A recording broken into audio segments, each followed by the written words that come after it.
Bienvenidos, esto es Masterface. Pasen libres y por su propia voluntad a este podcast que habla de Vampire the Eternal Struggle. Dejen con nosotros un poco de su buena vibra y continúen. Bienvenidos sean todos una noche más aquí a su podcast de Vampire the Eternal Struggle, Masterface. Yo soy su anfitrión, Luis Jiménez, y en esta buena noche me acompaña, como siempre, un equipo de expertos en este juego de cartas. Tenemos primero al Content Manager y autoproclamado embajador del Betes. Lalo, ¿cómo estás? Hola, ¿qué tal a todos? Bien, bien, muy a gusto aquí con todo, las ganas de estar de nuevo ya aquí, ahí con el helicóptero para quienes lo extrañaban. Ya estamos de regreso y bueno, bien interesante ahora con el tema de hoy.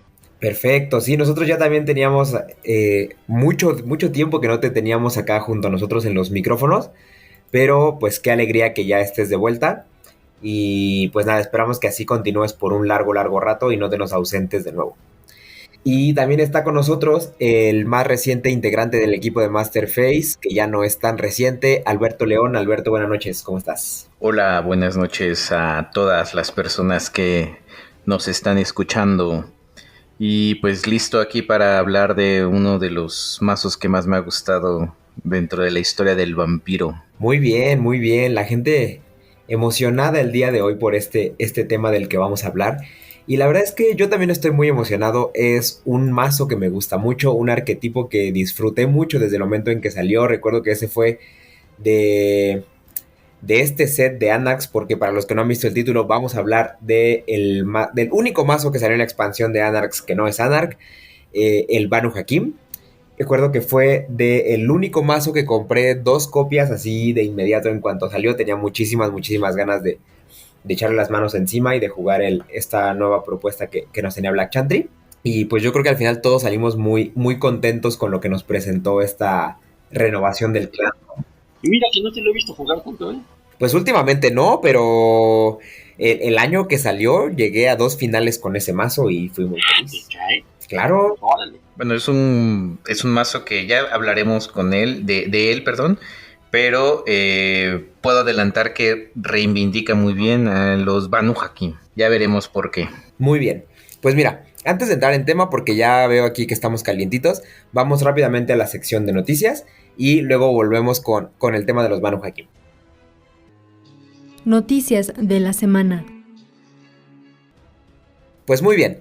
Tenemos acá la sección de noticias y primero que nada nos gustaría compartir con toda la gente que nos escucha un breve resumen de lo que ha sido la Liga Chilanga, que bueno, entre ires y venires, entre traqueteos que tuvimos después de la primera jornada, del que parece ser que por unas otras razones, gente cercana a la comunidad de México, pues más o menos está enterado de algo que pasó. Eh, bueno, sin dar más detalles al respecto, pues nada, simplemente queremos comentar que la Liga Chilanga continúa. La segunda jornada estuvo pues entre golpeada por todos los humos que estaban ahí alborotados, así que con 8 jugadores que llegaron, 7 que permanecieron porque teníamos a uno ahí medio indispuesto por desveladas y trabajo, se decidió posponer. Después tuvimos una animada tercera jornada allá con nuestros amigos de Wonderland, en el que pues la gente que nos invitó, que es la gente de Ancestral Games, que a lo mejor gente que esté cercana a las noticias de Magic y todo este tema de otro tipo de juegos de cartas, pues medio los ubican. Y bueno, la gente de Ancestral Games nos invitó ahí a esa tienda y nos patrocinó un bonito premio bien chulo de bonito, que fue una caja enorme, portadeck, que le cabían playmats y todo, y disfrutamos mucho ese día. Y luego tuvimos la cuarta jornada apenas el domingo anterior a cuando estamos grabando este capítulo, que regresamos ahí a la casa del Betes con nuestros amigos del Club Juegos de Mesa en una muy grata jornada con muchas sorpresas, ¿no? Algo que tengan que comentar primero de la tercera jornada, y si no hay nada nos pasamos a la cuarta. De la tercera jornada, bueno, pues un agradecimiento a todas las personas que nos recibieron con los brazos abiertos, a Jake sobre todo, que siempre se esfuerza para consentirnos, ¿no? Y el premio pues estuvo de lujo, pues se lo llevó del torneo este David, en una final bastante extraña, pero pues bien merecido el premio para David. Y pues se sumaron muchos puntos, pude despegarme, pero pues ya en la siguiente jornada me fue un poco mal. Ni modo. Muy bien, muy bien. Esa jornada la jugaste con tus Gangrel, ¿verdad? Con esos castrosísimos Gangrel. Sí, la jugué con Gangrel Wall de los Anarchs, pero un poco más activos, es decir, hacían un poquito de bleed y un combate bastante duro. Más Y violentos, sí. así es, son muy violentos estos Gangrel. Y no me gustaría repetir mucho estos mazos en la jornada y me arriesgué a ir con los toreadores antitribu para la cuarta y me fui limpio, me fue seco de victory points. Pero bueno, voy a regresar con todo, ya verán. Muy bien. Lalo, cuéntanos tus expectativas, bueno, más bien tus impresiones de la tercera jornada que tuvimos allá en Wonderland en el Pues mira, centro. de la tercera jornada yo creo que ya ustedes se hablaron mucho. Digo, lo que sí es que fue churrísimo porque como éramos, y no sé, fíjate, yo no sé, me gustaría que a lo mejor compañeros de otras latitudes o que nos cuenten esa experiencia porque eso fue muy curioso porque como David llegó con 0 puntos a la mesa final y la ganó, o sea, estuvo rarísimo, ¿no? Pero ¿qué pasa en sus torneos? Cuéntenos, déjenos aquí sus comentarios de qué pasa cuando tienen sus torneos de poquita gente y cómo se hacen los criterios de desempate. Y eso en cuanto a la tercera. Digo, de todas maneras, felicidades a David que la ganó muy bien y todo. y todo. Y en cuanto a a la cuarta, pues estuvo muy buena. O sea, se ve también el nivel y la seriedad con que todos los jugadores afrontan estos torneos, esta liga, que me ha gustado mucho porque llegan, o sea, no hay ningún mazo que diga suavecito. O sea, la verdad es que el nivel de los mazos está muy, muy, muy bueno. Y hay algunos que por cuestiones de experiencia y de tipo, pues de repente a todos se nos van, ¿no? Pero muy bueno, han estado mesas muy, muy divertidas. Y eso está chido. Perfecto. Y bueno, de la cuarta jornada, ¿no? Más bien ahora sí, la cuarta. Yo no voy a decir nada de la tercera porque a mí también me barrieron entre un par de malas jugadas y que el combate se puso muy, muy violento porque les dio miedo el perrito. Pues no tengo nada más que apuntar de la tercera jornada, pero de la cuarta yo creo que estuvo interesante, ¿no? La verdad es que todavía también esa tercera jornada tuvimos poca gente, todavía estaban ahí como que entre gente que estaba ocupada, entre pues que todavía teníamos ahí un poco de secuelas humorísticas de lo que había pasado en la primera jornada. Pero ya la cuarta, esta que tuvimos este domingo, ya se vio una cosa completamente diferente, ¿no? Ya se vio a la comunidad muy, muy contenta de estar ahí otra vez. Muy, como, no sé, muy lanzada, con mucha buena vibra, con muchos mazos bien, bien duros. Y nos aventamos un buen, buen ratote jugando esta cuarta jornada, ¿no? Yo creo que fue la jornada más extensa que hasta ahorita ha habido porque empezamos a mediodía y se terminó hasta la noche, ¿no? Hasta las 10 de la noche. También por la conformación de las mesas y los mazos también que presentaron los jugadores en esta jornada. Es que hubo mucho bloqueo. Desde hace varios eventos de Vampire en México no se veía tanto bloqueo. Y las mesas estaban yendo casi a las 2 horas, ¿no? Incluso la final terminó por tiempo. Quedó 5 minutos a que terminara el tiempo. Así es. Y pues en esta jornada sí me fue mal. Yo entré con toreadores antitribu el Liberty Ball, pero pues un poquito más optimizado. Y no, así me barrieron definitivamente. Había muchísimos votos, muchísimo block. Y estuve arañando varias veces mis puntos de victoria, pero por circunstancias de la mesa no pude llevar nada. Nada. Sin embargo, esto lo atribuyo, pues, como dice Lalo, al nivel de los decks que se vieron en mesa, ¿no? Bastantes decks muy duros de sortear, propuestas muy interesantes que también por ahí tienen los compañeros. Y pues, ni modo, a pechugar para la siguiente jornada. Así es, así es. Como bien dices, es que, como comentaba Laro, ya no hay ningún mazo suavecito, ¿no? Yo creo que nos aventamos un montón de... O sea, bueno, ya venía desde de un tiempo para acá que los eventos y que incluso las mesas casuales que regularmente se juegan con los mazos que al final terminan inscribiéndose a torneos, que no había cosas suavecitas, ¿no? A lo mucho en las mesas casuales pues jugábamos todos con un ambiente más relajado, lo que hacía que se sintiera todo como más tranquilo, pero los mazos no estaban suavecitos y en esta cuarta jornada se vio, todas las mesas estuvieron bien, bien amarradas, como dicen, y incluso en las que no había bloqueo, fueron mesas que se terminaban definiendo, o sea, muy, muy, muy a largo plazo, ¿no? Ninguna estaba cantada a los pocos minutos de haber empezado, lo cual, pues bueno, sí nos habla pues del entendimiento que yo creo que ya la comunidad empieza a tener de una lectura de mesa más compleja, de una negociación también un poco más ruda, o sea, un montón de elementos ahí que se ponen muy, muy padres. Y pues Lalo estuvo de juez. Sí, hoy en esta ocasión quise darles oportunidad para que juntaran algunos puntitos, para que no digan que no digo, pues, tenerles algo de consideración, ¿no? Pero no se duerman en sus laureles, que la próxima jornada sí voy y voy con todo para alcanzar a esos punteros que van a, que no están tan lejos, la verdad es que no están tan lejos, así que eso va a potenciar mucho que la competencia, la sana competencia en estos torneos. Y quiero aprovechar, porque sí, yo creo que uno de los jugadores, a mí, de los mazos que más me gustó fue precisamente el mazo Chanel de nuestro amigo Chups. La verdad es que quiero mandarle una felicitación, lo ha por dos razones, porque el mazo está bien interesante, es un mazo bien interesante construido y además porque le ha encontrado muy bien el timing a cómo jugar ese mazo. O sea, ha sido como un guante para él y le felicito, la verdad se nota mucho. Y ha llegado a 2 finales consecutivas con ese mazo. Es correcto, es correcto. Es agradable ver también que las personas que están llegando a la final, a las finales como Federico, como Chups, Germán, pues estén jugando duro, ¿no? O sea, ya no se están llevando un Victory Point o dos, sino ya están llegando a mesas finales y ya se está viendo ese cambio, ¿no? Digamos, de rotación entre las personas que están empezando a tener una incidencia mayor en el juego organizado. Así es, totalmente de acuerdo. Y pues mira, qué bueno que ahora mencionas, porque, bueno, antes que nada, yo también le mando un gran saludo al Chups, que además no solamente es el tema de lo bien que juega ese mazo, sino de lo bien que se lo pasa con ese mazo, ¿no? Yo creo que a todos nos deja también como esa vibra de ver a alguien que está disfrutando el juego con eso que está pilotando y nos da ganas a todos de disfrutarlo de la misma manera, ¿no? Y con eso que menciona Alberto de que llegó a 2 finales consecutivas, es precisamente porque hace 2 semanas decidimos ahí, tuvimos que retrasar esta 4ª jornada porque nos cayó en medio Día del Padre, etcétera, pero no quisimos dejar estar un mes completo sin nada de juego organizado de Betes, así que decidimos seguir un poco el ejemplo de la comunidad chilena, ponernos a probar otro tipo de cosas y armamos nuestro primer torneo de formato limitado. Nosotros lo limitamos a Black Chantry, ¿no? Que fue básicamente, si lo puedes encontrar en una caja de producto cerrado de Black Chantry, entonces es legal en este formato.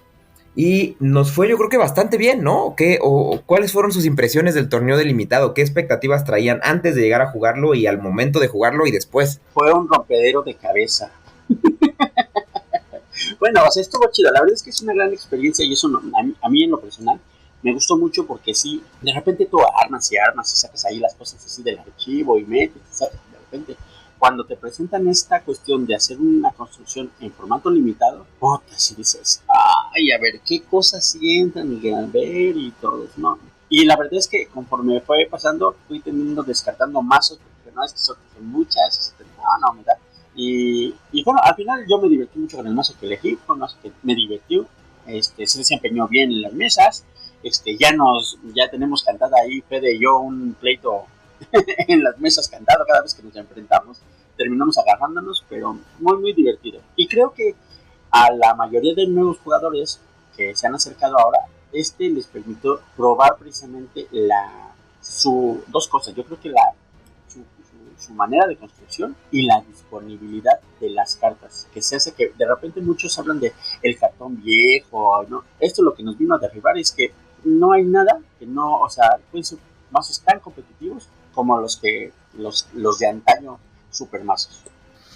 Sí, incluso arquetipos como el Power Bleed de Malkavian's Dominate sufrieron bastante, tanto así que se logró mantener a raya por ahí a David, que llevaba su mazo de Malkavian Dominate, ¿no? No, era Malkavian Dementación, perdón, Malkavian Dementación, porque era la cripta de Vela.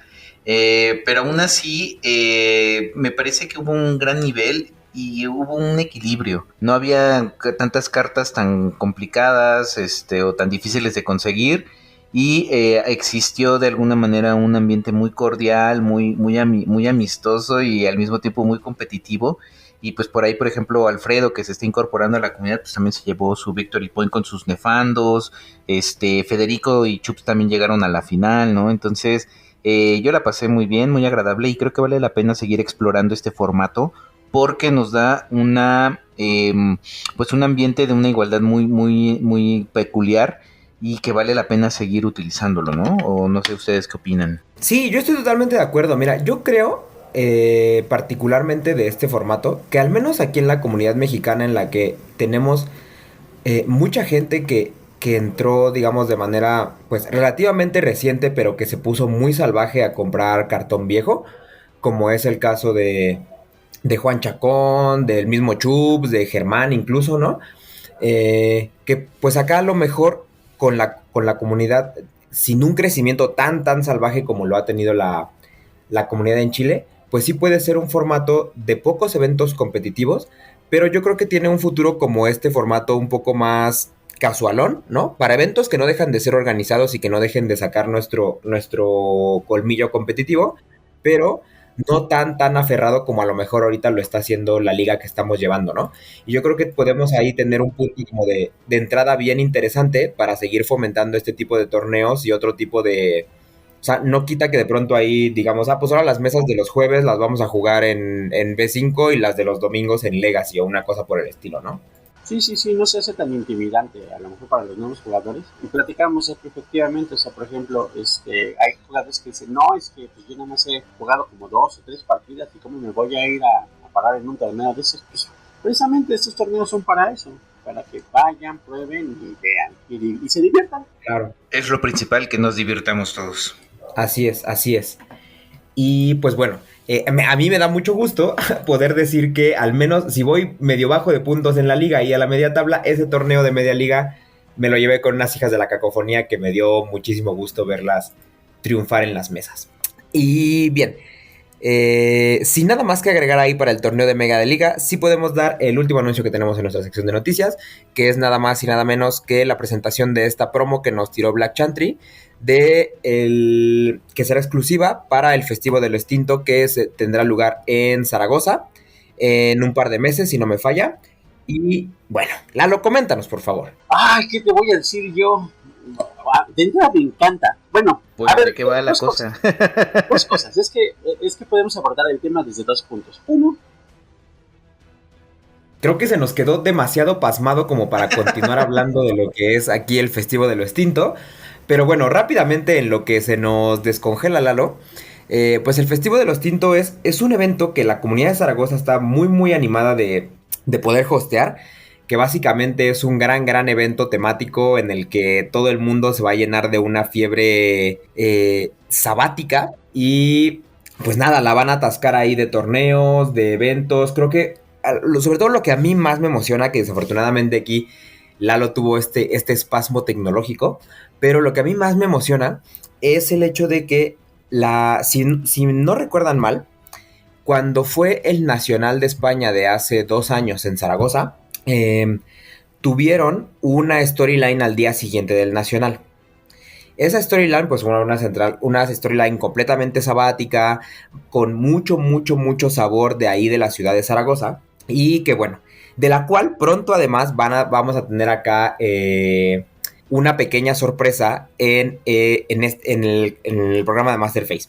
Pero bueno, el tema además con esta storyline de Zaragoza es que la comunidad de allá, el Principado y la Primogenitura, pretenden que sea una narración que pueda continuar año con año. Y ese año con año significa, por lo tanto, que los eventos o los resultados que tuvo la storyline del año pasado y que quedaron registrados van a servir de inspiración o de base para generar la storyline que se va a vivir este año en el Festivo de lo Extinto. Y de eso después tendrá continuación, ya sea en 1 año o 2 años después, cuando se continúe, o sea, en otro gran evento en el que continuarán jugando la storyline. Pues sí, fíjate que del festivo hay muchísimas cosas que hablar. Por un lado está la carta y por todo está el evento. A mí particularmente me llamó mucho la atención que es la primera carta de librería que nos dan así en full art, que se ve increíble. O sea, es el mismo arte que se usa en la versión original, pero así completito y se ve bien chido. Una belleza de carta. cosa que anuncia que posiblemente en otros eventos tendremos introduciendo cartas de este tipo, cosa que para los coleccionistas seguramente les brillarán los ojitos, ¿no? Y por el otro parte es ya el evento como tal es una fiesta del BTS, o sea, todo lo que hacen allá en España, siendo la meca actual del BTS, está increíble. O sea, yo nada más he visto los anuncios que ha hecho mi querido Raúl, al cual le mando un gran abrazo con todo mi cariño. Está increíble, está brutal, o sea, los promos, el ambiente, la organización, todo está increíble, ¿no? O sea, creo que es un evento que ya llevan, ese va a ser el quinto, entonces se nota como por así decirlo, la profesionalización que tiene todo el equipo de la primogenitura de Zaragoza en sus eventos está increíble. Yo espero que si todo sale bien pueda estar visitándolos también este año en ese evento y traernos muchas cosas divertidas para toda la gente acá en México y espero hacemos changuitos y vamos a echarle muchas ganas para lograr esa meta. Esperemos que nos puedas, que te puedas ir, disfrutar y nos traigas una de esas cartas full art, de ser posible, claro, porque tengo entendido que solo es para las personas que se inscriben, ¿no? Es correcto. Bueno, nada quita que desde aquí me inscriba y luego ya diga yo que me dio una tos y ya no llegue. Vale. Muy bien, pues bueno, y ahora, antes de pasar al tema, tenemos una pequeña sorpresa que muy probablemente nadie vio venir, o a lo mejor sí, no lo sabemos. Precisamente hablando y recuperando este tema de la storyline de Zaragoza. Y pues nada más que decir, más que pues un agradecimiento a la gente del arzobispado de Zaragoza por pensar en nosotros, por dejarnos compartir este pequeño fragmento de la storyline y de toda la narrativa que tienen de aquel lado con todos ustedes. Y pues aquí se las dejamos.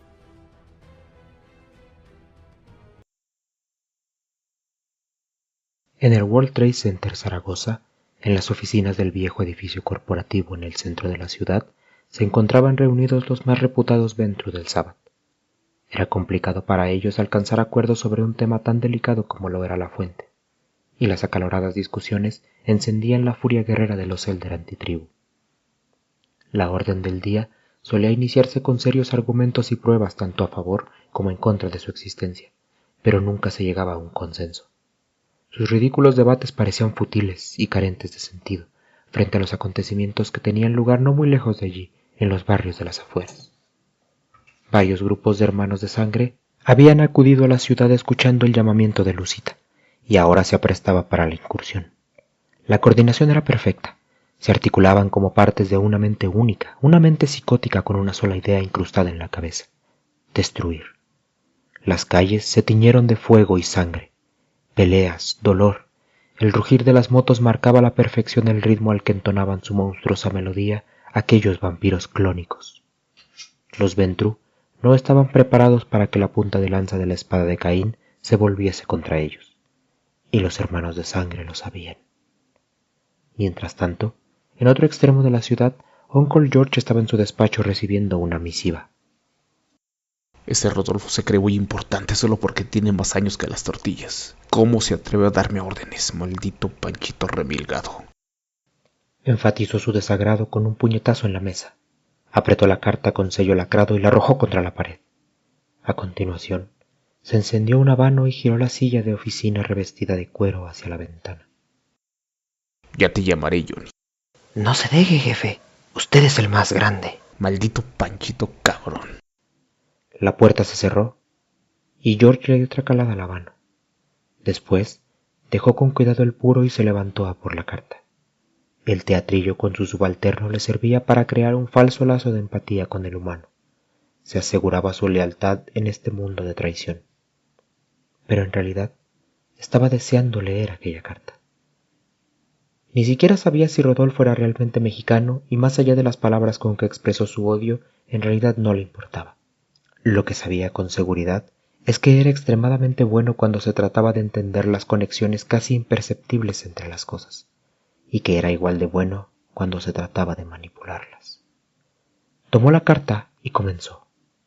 1. Evitar que Martínez Gestores realice las transferencias el día 28. 2. pasar por la calle Desayuno con Diamantes con una motocicleta de 125 centímetros cúbicos, exactamente a las 18:36 del lunes. 3.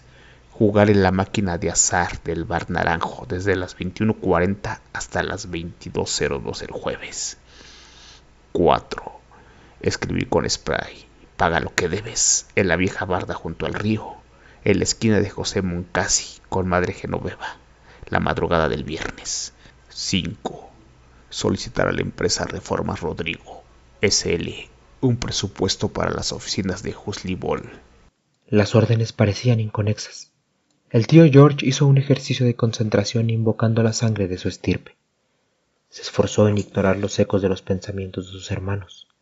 Su mente retumbaba. Sentía un fuerte palpitar a través de sus sienes, como si la sangre en su cabeza intentara molerla a golpes. Consiguió relajar un poco ese ritmo estresante y doloroso lo suficiente para poder abrir los ojos.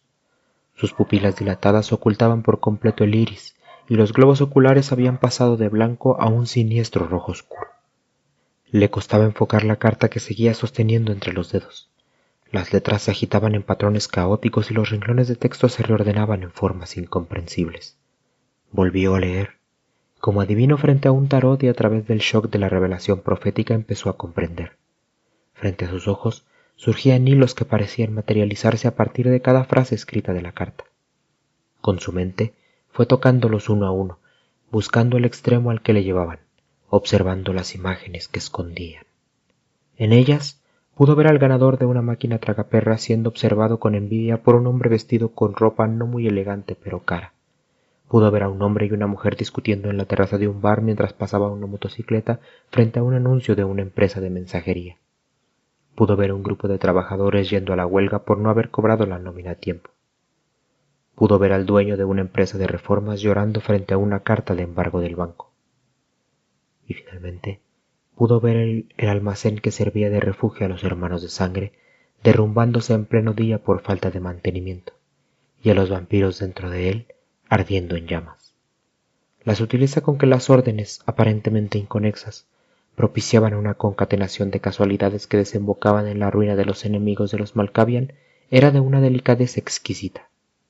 Sí, Rodolfo, originario de donde le diera la gana, era sin duda un maestro en los movimientos de la yihad, tanto que Uncle George no siempre era capaz de entenderlos. Estudiar estos mandatos le servían para progresar, o al menos intentarlo, en el dominio de su percepción aumentada del mundo. Casi con avidez, Uncle George comenzó a leer la segunda sección de órdenes de la carta.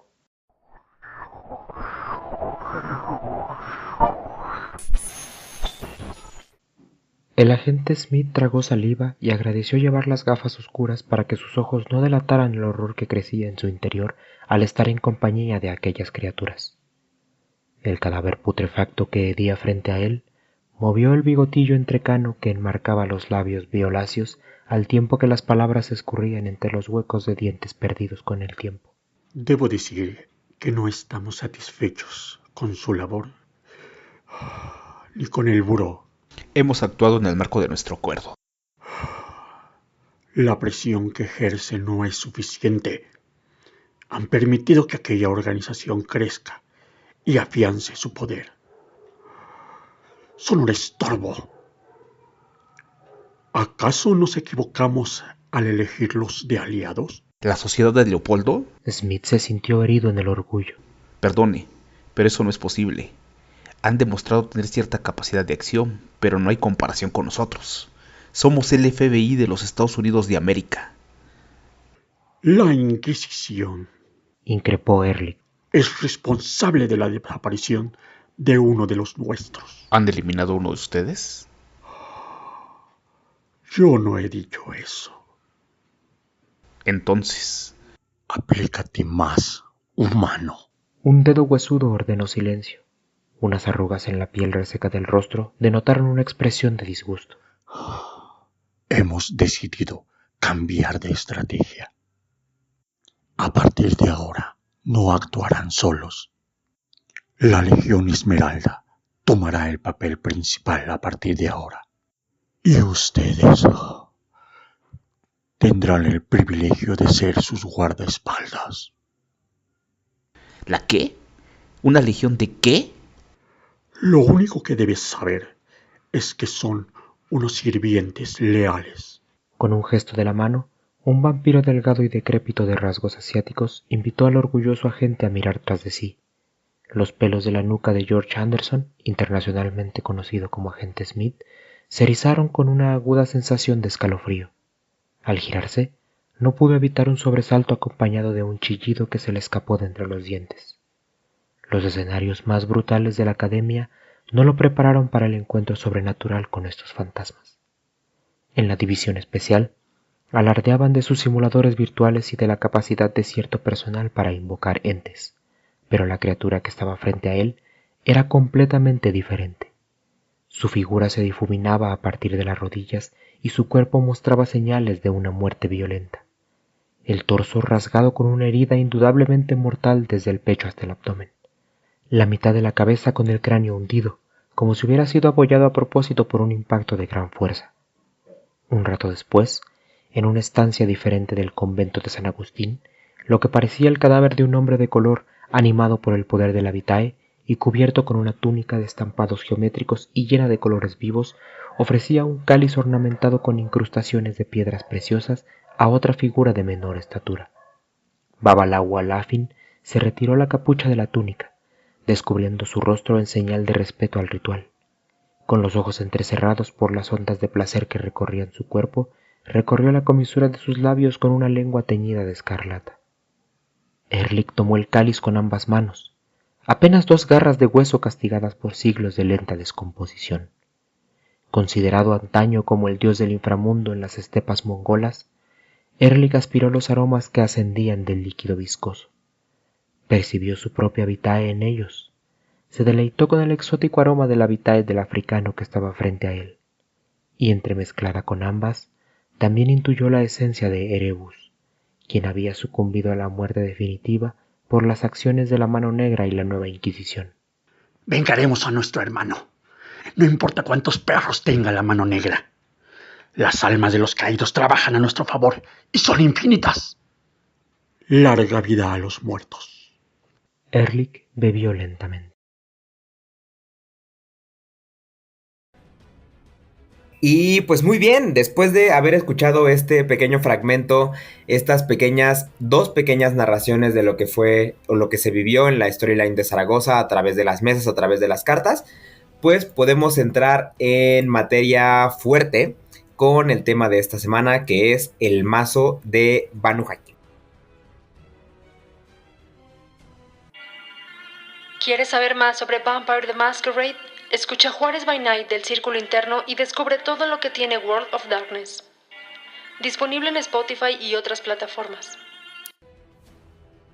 Y pues bien, para empezar con el tema de Banu Haqim, yo creo que podemos comentar sobre todo por qué fue que lo metimos acá en esta cajita del Toolbox, ¿no?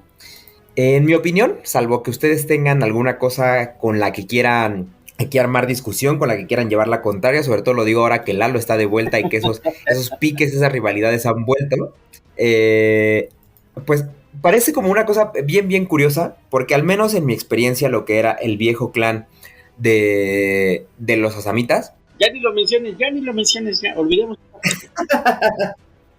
No vamos a regresar a esa icónica frase del buen Oliver, a quien le mandamos un saludo, pero lo que sí podemos decir era que era un mazo sobre todo, o un clan muy enfocado al combate, ¿no? Con una de las disciplinas que algunos jugadores, incluso acá en la comunidad mexicana, decían que era la disciplina más ruda de combate que había, que era el Quietus, de lo cual yo no estoy para nada de acuerdo, pero bueno, a transformarse en un clan completamente toolbox, creo yo, y eso vino de 2 fuentes. La primera, cambiar esa cosa fea y rara que era el Quietus por una cosa mucho más flexible, que es la hechicería de sangre o la taumaturgia, y por otro lado, el dejar de ser independientes y recibir todo el apoyo que puede brindarles la camarilla. ¿Qué más podemos decir de eso? Ya, consenso, yo creo que aún si hubieran quedado con el quietos, el hecho de formar parte de la camarilla les dio un plus, o sea. Pero bueno, yo creo que estoy totalmente de acuerdo con Luis, a pesar de que ya me habías dicho, Lalo, que siempre he sido muy suavecito con él, no puedo estar en este momento más de acuerdo con Luis, porque si el Quietus podía llegar a tener este problema de no llegar a cuajar del todo, pero al estar en la camarilla y tener la hechicería de sangre, y sobre todo con los nuevos vampiros que pusieron, da otro sabor totalmente al clan, le da una nueva identidad, dejan de estar encerrados en esta como pues arquetipo e incluso imagen, ¿no? De los de Medio Oriente y que tenían que ver más como con unas cuestiones más fundamentalistas, y pasan a ser los hechiceros, los políticos, las personas de culto, ¿no? Que va muy de acuerdo con el lore, y a mí me gusta mucho cómo han tenido esta nueva identidad, cómo se han afianzado, y sobre todo sí coincido con esta cuesta del toolbox, porque el deck hace un poco de todo, desde política hasta reacciones, ¿no? Pasando evidentemente por el combate, que no se siente que se haya mermado. Una reestructuración total, o sea, si un clan dentro de Betes tuvo o se le metieron las manos, o sea, denso, fueron a los Banu Haqim. O sea, que si bien otros clanes han tenido cartas o cosas que los han mejorado y los han potencializado mucho, los Banu Haqim, de entrada, o sea, todo el cambio que les hicieron, o sea, porque no solo fue el cambio de disciplina, o sea, una serie de dinámicas internos que, ya lo veremos, los posiciona como ese gran clan de Toolbox con un sabor propio y diferente.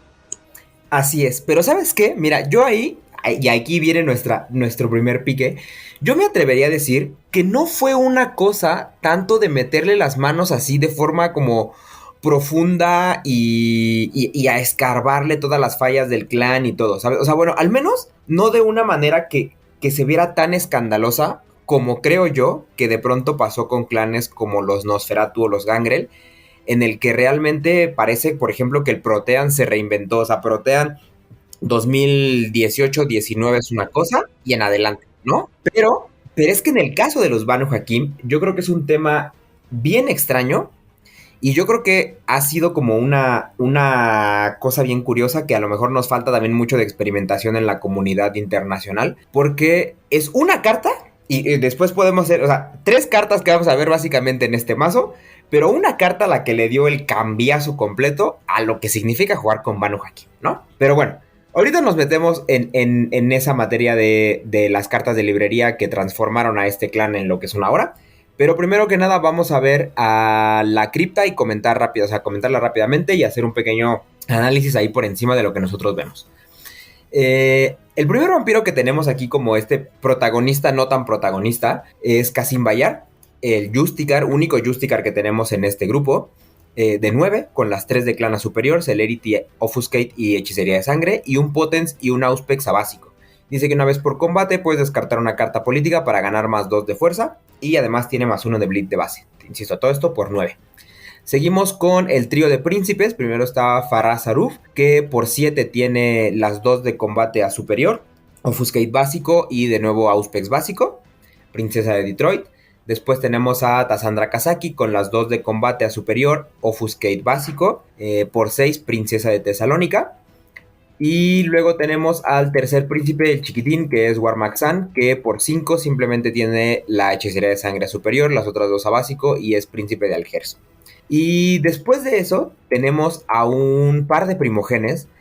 La primera es Kadilla Al-Kindi, que tiene las 3 a superior, de los pocos vampiros, más bien la segunda y única y última vampira de esta cripta que tiene las 3 disciplinas de clan superior, y por 6 es primogen. Y luego a su compañera Kalinda, que con este Gruperior, como lo mencionamos en varias ocasiones, discutidas ocasiones, que le hicieron desde grupo 2 hasta grupo 6, con Offuscate y Celerity superior, Taumaturgia básica, Primogen y la habilidad de enderezarse una vez por turno. No, perdón, no una vez por turno, pero enderezarse si tú quemas el hecho, ¿no?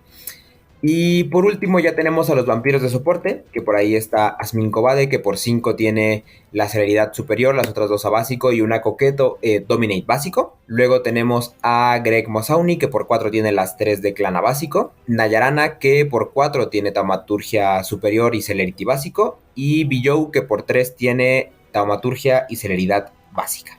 Comentarios así brevemente de la cripta, y puede ser que no tan brevemente porque esta, como algunas otras criptas de quinta edición, no les dedicamos un capítulo, o sea, o no estuvieron integradas en el capítulo de revisión del clan, así que comentarios de estos buenos vampiros. Bueno, me parece que desde la cripta podemos ver ya el grado de flexibilidad que puede tener una estrategia para los Banu Hakim. Desde el Justicar, que pues nos extraña que solamente tenga uno, se hubiese agradecido mucho que fuesen 2.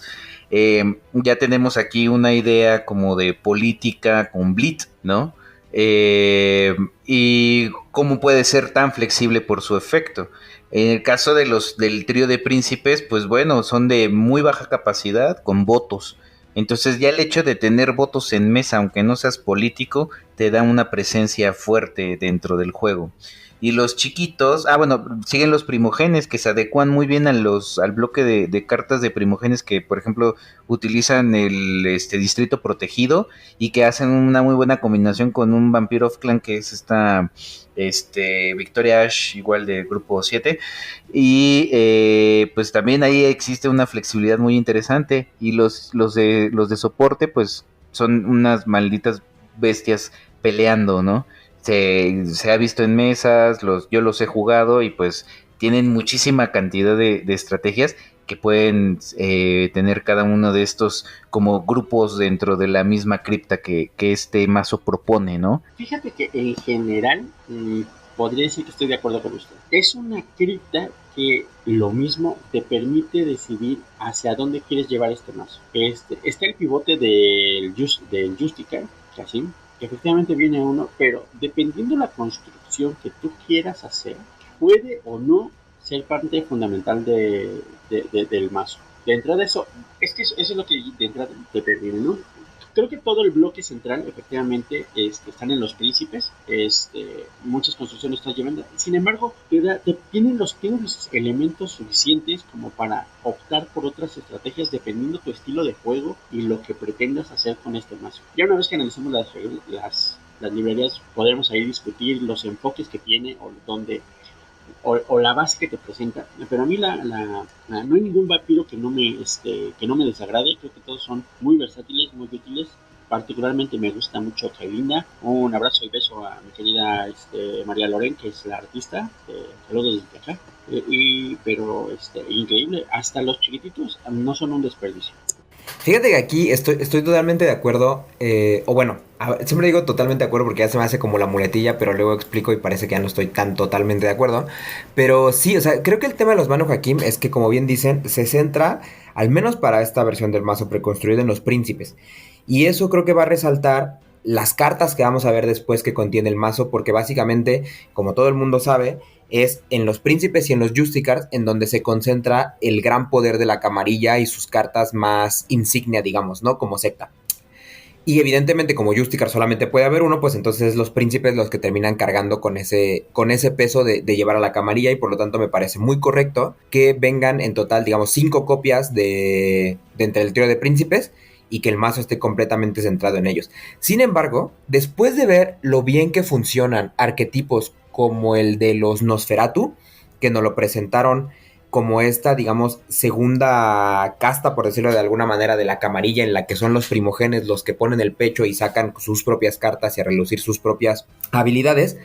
Yo debo decir que, a pesar de que no las uso en la construcción con la que estuve jugando, que ya sería lo que no se acuerda, y la que ahorita tengo, sí me gustaría ver también en el futuro más primogenes Banu Hakim, porque creo que este par que viene aquí es tremendo, y lo que se pueden hacer con cartas como el Protect Resources, pues es también una cosa fenomenal, ¿no? Entonces creo que el Banu Hakim tiene muchísimo futuro dentro de la camarilla, por lo menos por lo que se ve aquí en la cripta, y es algo que, pues nada, yo en lo personal, a pesar de que sabemos lo fuerte que es la camarilla, tampoco es que lo viera venir muchísimo, porque ya nos había tocado ver un par de vampiros y arquetipos de el Banu Hakim en la camarilla y no parecían como nada sorprendente, ¿no? Pero regresamos un poco a esa problemática que sabemos que antes tenían los anarcas, de que cuando te tardas en convertirte a una secta, no es lo mismo que cuando traes la secta impresa en la carta, ¿no? Y pues bueno, sin nada más que comentar de la cripta por ahora, vamos a ver cuáles son ese trío de cartas que al menos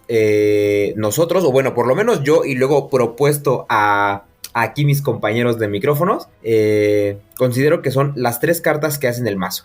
Y vamos a empezar por la que no puede ser de otra manera, que es la carta del mazo, que es Hakim Law Retribution.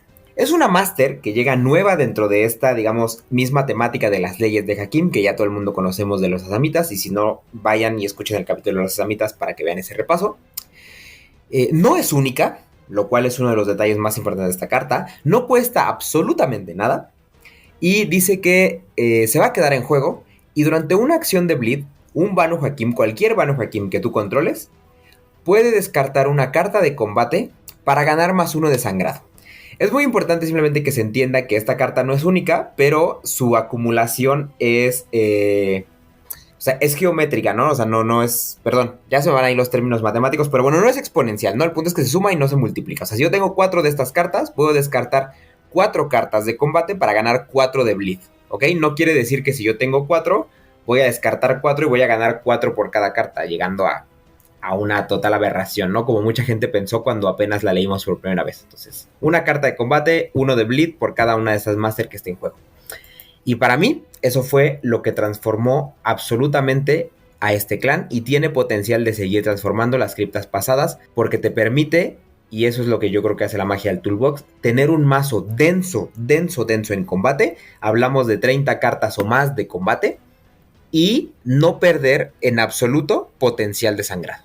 En efecto, creo que esa carta fue la que vino a revolucionar en las entrañas al clan, porque pues si no te blidean y tú quieres combatir, pues tienes que pararlo, pero si no lo paras, pues entonces va a aumentar el bleed. Entonces, estas cartas suelen ser muy opresivas para las presas y hace que los Banu Hakim se sientan pues muy seguros y muy bien plantados dentro del juego. Yo los juego mucho justo con esta estrategia y es muy divertido jugarlos.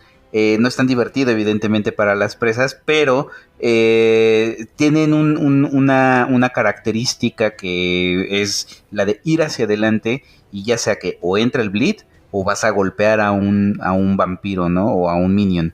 Y por eso es que era este ajuste de tuerca que necesitaba el clan para poder ser realmente temido, ¿no? Gracias a esta carta que no es única y que pues bueno, te va a ciclar la mano, te va a aumentar el bleed y puedes entrar en combate fácilmente con algún otro vampiro, ¿no?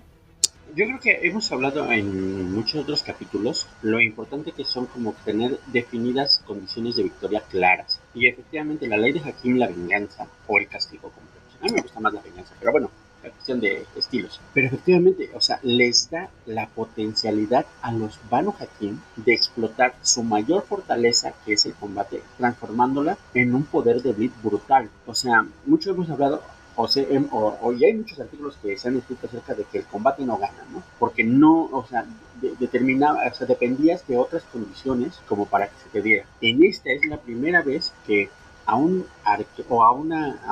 clan que históricamente ha sido definido como cosas de combate, le dan una condición de victoria con la cual puede explotar esa virtud. O sea, eso fue, o sea, sí vino a transformar no solo sino los pasados, porque como está la nota al pie, efectivamente, o sea, todas las cartas que pueden ser de Banu Hakim y Asamita las pueden jugar. Entonces, y esto no solo potencializa este mazo, sino las construcciones pasadas de Banu Hakim, de Asamitas más bien, de Asamitas, las potencializa brutalmente. No hay desperdicio en que tú lleves 80 cartas de combate. O sea, eso es increíble. Sí, totalmente. Y es que creo que eso es una cosa que hablamos mucho y largo y tendido durante los distintos capítulos que hicimos de los asamitas, de la disciplina de quietus, etcétera, ¿no? Que es que no, o sea, los asamitas tenían un combate denso en un momento en el que el combate no tenía quizá todas las herramientas posibles para ganar de forma consistente, ¿no? Cuando empezaron a llegar esas herramientas de forma consistente, simplemente el Quietus no tenía una manera de, o sea, como lo tiene el Potence, como lo tiene otras herramientas, de mantenerte ahí aferrado en el combate y poderte tumbar, ¿no? Y todo, digamos, todo para los Amitas fue llegando muy tarde. Cuando llegó después este tema, en el que en las expansiones imprimibles les dieron un par de cartas que terminaban o parecía que terminaban de ahí de amarrar este tema del combate para el Quietus combinado con la celeridad, pues el meta terminó con una transformación tan grande en el que con la llegada de los productos de Black Chantry, de quinta edición, todo se iba acelerando poco a poco, había que conseguir formas más efectivas de ir hacia adelante que simplemente un combate tan accidentado como era el de Quietus, y yo creo que la mejor forma es con el Hakim Lore Attribution. Y como lo estuvimos mencionando en nuestro capítulo de Toolbox, cartas como esta, o sea, nosotros nos enfocamos en las cartas combo, que ya vienen impresas con 2 funcionalidades, pero de pronto tienes una Master que básicamente hace que absolutamente todas tus cartas rojas sean cartas combo, y además de los efectos que traen, tengan escrito ahí un +1 de sangrado, ¿no? Y las cartas combo tienen un inmenso, inmenso valor en los mazos Toolbox, porque te permiten ser flexible con eso. Para el momento en el que tú no tienes vampiros adelante, o que tú necesitas meter presión adelante, tus cartas rojas son eso, presión hacia adelante. Y cuando necesites estar controlando, necesites cruzar la mesa, necesites dar un castigo a la gente que te viene a agredir, entonces las cartas rojas son eso, cartas rojas para deshacer a cualquier vampiro que se te ponga enfrente. Y bueno, continuando con esto, vamos a ver la carta roja que le da a este mazo, no sé si por completo el poder que tiene, pero sí seguro la identidad que tiene, y esa es el Hambre de Marduk. Para quien no la tiene bien ubicada, simplemente es una carta, la primera que hemos visto en todo el juego, que tiene tanto requisito de clan como de disciplina, porque pide taumaturgia, pero al mismo tiempo solamente puede ser utilizado por Banu Hakim. Dice que se usa antes de que el rango sea determinado, y en ese round que tú juegas la carta, el vampiro, además de su strike de mano normal que tiene como por ser vampiro, tiene la capacidad de robar sangre. 1 punto de sangre a básico, 2 puntos de sangre a superior. Y pues nada, comentarios por favor de lo que es el Hunger of Marduk. Si no llevas mínimo 15, esa carta no va a funcionar tan bien.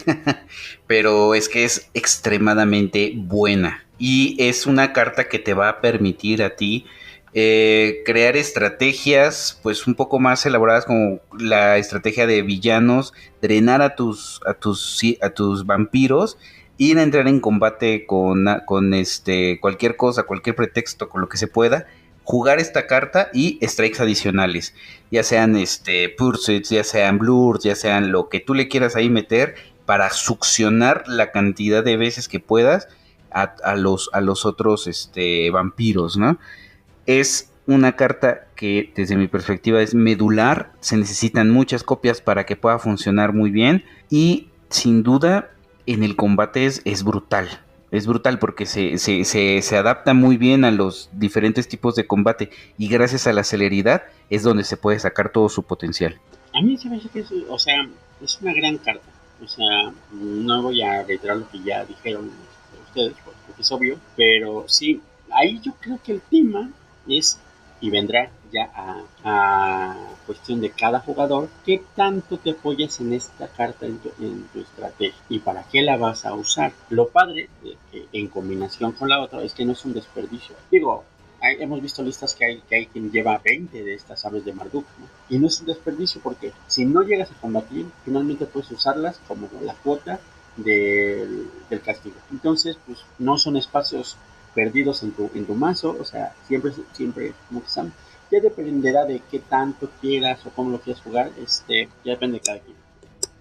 Es que además, ¿sabes qué? Creo que el tema no es nada más esa cuestión de la presión que logra meter, o sea, porque tiene muchas aristas, ¿no? O sea, esta carta. En combate, como bien decían, tiene esta flexibilidad de entrada de no hacer daño. Por lo cual, en el metajuego, por lo menos el que ahora estamos llevando acá en la comunidad de México, en el que se ha visto mucho fortitud, y en el que mucho combate basado en daño, o sea, la sufre a la hora de mandar a vampiros a torpor, tenemos esta otra alternativa que es, no te voy a hacer daño, a lo mejor no voy a terminar mandándote a torpor, pero vas a terminar vacío de sangre, ¿no? Porque te voy a estar robando todo lo que yo pueda. Porque además, combinado con la celeridad, que es la disciplina de los strikes adicionales, pues vas a terminar vacío, ¿no? Pero además yo creo que es un tema, y de nuevo recaigo en todos estos puntos que estuvimos mencionando durante el capítulo de Toolbox, que es un tema no, o sea, de economía de cartas, en el que tú, o sea, en 77 cartas, por ejemplo, que viene en este mazo, tú no podrías hacer lo mismo con Death of Vitae. Porque con Death of Vitae lo que tú necesitarías hacer es meter tu combinación, o sea, para hacer el mismo combo que acá puedes hacer con una Amber of Marduk, un Quickness y un Pursuit, que además es la versión menos eficiente porque en algún futuro con el upgrade le puedes meter con Blur y vas a terminar robando 6 de sangre haciendo 3 strikes con 2 cartas. En otro tipo de combinaciones, en la versión, digamos, de los Tremere, tú necesitarías Death of Vitae, Blur, Death of Vitae, Death of Vitae. O sea, te está pidiendo 2 cartas extra, ¿no? Lo cual al final termina siendo, o sea, por mera economía de cartas, slots que tú le estás quitando a otra cosa, ya sea a tus mismos trucos de combate, entre maniobras, entre prevención, o que le estás quitando a esas herramientas como pueden ser más master, como puede ser un poco de sigilo y el resto de cartas que tiene este mazo, ¿no? Entonces, el que el Abre de Marduk te ahorre esa cantidad tan brutal de cartas es lo que también te permite meter todo el resto de cosas que pretendes que tu mazo Toolbox haga. Y gracias a esta economía de cartas es que a ti te encaja el sangrado, a ti te encaja el sigilo, a ti te encaja las reacciones, etcétera, etcétera, ¿no? Pues parece que ahí nos quedamos todos un poco paralizados de lo impactante que es el Hambre de Marduk. No, es que, ¿sabes qué estaba pensando? Pues justo que esta característica, ¿no? De convertir tus cartas rojas en bleed y que el Hambre de Marduk jamás te va a quedar en la mano, o idealmente no tendría por qué quedarse en tu mano, pues va a hacer esta jugada doble, ¿no? Como de estar moviendo constantemente tus cartas para que pueda salir otra y otra, y entonces el combate se vuelve justamente algo que pues un recurso bastante interesante que va a jugar justo con el bleed, que va a jugar justo con toda esta idea de la característica o mejor dicho, de la identidad del clan, ¿no? Y el hecho de que tenga la marca de que solo sea para Banu Hakim es algo bueno, porque si no, esto ya se hubiera salido totalmente de control. Totalmente de acuerdo, totalmente de acuerdo.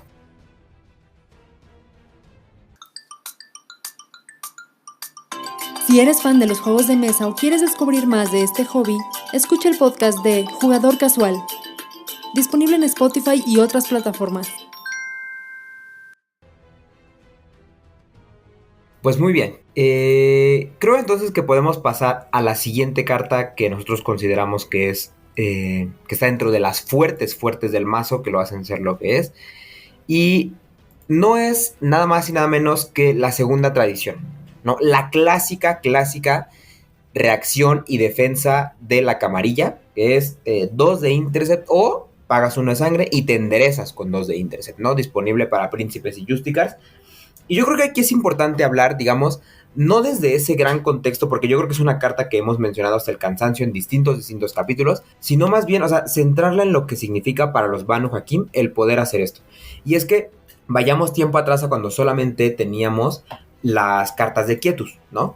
Y es que en las cartas de Quietus tenemos, por ejemplo, para enderezarse, teníamos yo creo que quizá de las cartas más populares de esta disciplina, de las que probablemente más gente conocía, y es se me fue el nombre, Sunrise, el Black Sunrise, así es, ¿no? Gracias, Lalo. Que tu vampiro girado la usa y a básico durante una acción directa y a superior para cualquier acción, te endereza e intenta bloquear, ¿no? Una gran carta, de hecho, que funcionaba bastante bien en ese clan, pero que tenía un serio problema, y es que una vez enderezado, no había manera de bloquear, porque tú no tenías absolutamente ninguna carta en las 3 disciplinas que jugaba ese clan que te diera intercepción, salvo que uno quisiera rascarle ahí por esas cartas raras de celeridad, en las que solamente te da intercepción contra vampiros que no tuvieran celeridad, ¿no? Y que además costaban sangre. Entonces, pues sí, ya me enderecé y todo muy padre, pero a menos que vaya yo con mi cripta de Auspex, con mi Tariq muy bonito, con mi Tegirius, si no me equivoco, también tiene Auspex, con Alas Rat, pues entonces no te voy a parar, ¿no? O sea, voy a estar enderezado y ya. Pero ahora, en un contexto de Second Tradition, a mí me parece por lo menos interesante que no le es algo ajeno al clan. O sea, a mí al menos me da ese sabor temático de que es algo que ya eran capaces de hacer, pero ahora con un andamiaje político y con un andamiaje de recursos, como lo es el de la camarilla, frente a lo que era ser un clan independiente. Es que 2 de Intercept es algo ya respetable, definitivamente. Muy, ¿no? Quizá no puedas bloquear todo, no vas a hacer un wall, pero tampoco te interesa hacerlo. Lo que importa es que tengas los recursos y que tengas de alguna manera algunas estrategias para poder bloquear cosas muy puntuales. Anteriormente no daban miedo porque no bloqueaba nada, pero ahora ya lo puedes pensar, lo hemos visto, ¿no? Ya la gente piensa si quiere hacer una acción por esas segundas tradiciones. Y sobre todo que no está supeditado a una disciplina, sino a una secta y a un título. Y gracias a esta nueva cripta, pues se puede ocupar de una forma maravillosa. Yo creo que siempre la segunda tradición, dentro del marco es una carta emblemática de la camarilla. O sea, no podemos negar el poder que tiene en todas estas construcciones de bloqueo de las camarillas. Llámese el historiador, llámese los mismos, ¿cómo se llama? Los mismos Marca también, y los Tremere, por supuesto. Pero también recordemos que esta se potencializa mucho en clanes que por lo general no redirigen, que no tienen las disciplinas como para hacer redirección. Entonces, darles, por ejemplo, veamos a los Eurobrulla, aunque ellos también redirigen, ¿no? Pero veamos a los Brulla, precisamente con estas segundas tradiciones, los Brullas medianamente pueden, intentar hacer, lo hacen, claro, no van a frenar a un Malkavian de Sneak and Bleed, no, evidentemente, pero fuera de eso, planes que no manejen mucho sigilo por default, 2 de Intercept, pues ya es, efectivamente, como dice Alberto, ya es algo considerable, hay algo que tengas que pensar, ¿no? Y además, más con estos muchachos que sí pueden sacar las garras, bueno, no las garras, pero te pueden succionar la vitalidad de una manera impresionante y te pone a pensar, ¿no? A mí me gusta mucho cómo les vino a dar ese punch la segunda tradición. Claro, totalmente. Y es que al final es un tema de desgaste, ¿no? O sea, el hecho de que tú tires una segunda tradición quiere decir que tú con una sola carta te enderezaste y le estás obligando en el peor de los días al otro por lo menos gastarse otras 2 cartas para que pueda conseguir 3 de sigilo y pasar la acción que está pretendiendo hacer, ¿no? Entonces, pues sí, brutal. Y no además una carta que... No, dime. Ah, claro, que no se siente el pago en caso de que tengas que pagar la sangre para levantarlo, porque el hambre de Marduk, pues ya sabemos qué hace, ¿no? Así es, ahí está. Y fíjate, qué bueno que dicen el clavo, porque teníamos aquí en el programa, en nuestra bonita escaleta en la que planeamos capítulo por capítulo, que lo siguiente que íbamos a ver después de analizar estas 3 cartas era el combate. Pero, en un improvisado cambio de planes, yo creo que lo que vamos a hacer es irnos a las Master. ¿Por qué? Porque quiero hacer aquí, con esto que acaba de decir Alberto, una observación bastante interesante del contenido de las Master de este mazo. Y no es otra cosa que recalcar el hecho de que este mazo, desde, si no me equivoco, el Parlamento de las Sombras, es el único mazo que confía en villanos para hacer su bloteo en lugar de muñecas de sangre, ¿no? En lugar de muñecas de sangre y de Bessel. Y eso es importante por 2 cosas. La primera es, digamos, como mero apunte ahí, que siempre se agradece el ver y que se le presente a los jugadores nuevos formas distintas de blotear más allá de la clásica Blood Doll que viene desde los mazos demo de First Blood y New Blood. Pero por otro lado también recalcar y ponernos a pensar en que los 2 mazos anteriores que confiaban en los villanos, que no tenían Bessel ni Blood Doll en absoluto, que eran el mazo de 25 aniversario y el mazo de Parlamento de las Sombras, tienen villanos porque juegan con vampiros enormes. Porque juegan con vampiros de capacidades 8 o superior. Pero ¿qué significa que tengamos en un mazo cuyo promedio de vampiros o los que siempre quieres ver en la mesa sea de capacidad 6 que lleve villanos para blotear? ¿No? Porque al final todo el mundo sabe que un villano le sacas más provecho entre más sangre le sacas. Pero que tú le saques 5 de sangre significa o vaciar a tu vampiro o dejarlo apenas con la capacidad de actuar. Pero eso es no por otra razón que por confiar en el gran poder que tiene la sangre de Marduk y en el que un vampiro con 1 de sangre parece ser más provechoso a la hora de que tú le estás jugando en contra, que cuando diga voy a cazar, lo dejes ir a cazar que bloquearlo por cualquier medio porque va a terminar con más sangre de la que hubiera ganado, o sea, cazando 3 turnos, ¿no? Si tú lo bloqueas. Así es, y justo esto es lo que permite que tú puedas hacer o repartir tus recursos de una forma más diversa. No solamente porque puedes recuperar la sangre del vampiro y posteriormente, pues inclusive pagar el pool, ¿no? Un segundo, un tercer villano dentro del mismo vampiro, sino porque además va a ayudar a que puedas ir sacando más y más y más vampiros. Hasta cierto punto, pues idealmente los 4 que te parecen distintos, ¿no? Pero vas a poder meter muchísimo más presión gracias a esto. Y bueno, digo, estamos en las Masters, pero posteriormente también Parity Shift, que trae un par, ayuda, ¿no? A poder negociar también esta parte de la, digamos, del recurso que tú puedas quitar en mesa. Pero bueno, ya llegaremos a eso. Ya llegaremos, pero mira, qué bueno que lo mencionas porque ahorita que estamos analizando las Master, podemos ver ese, digamos, que será como símil del Parity Shift en su versión de Master, ¿no? Que es el Priority Contract.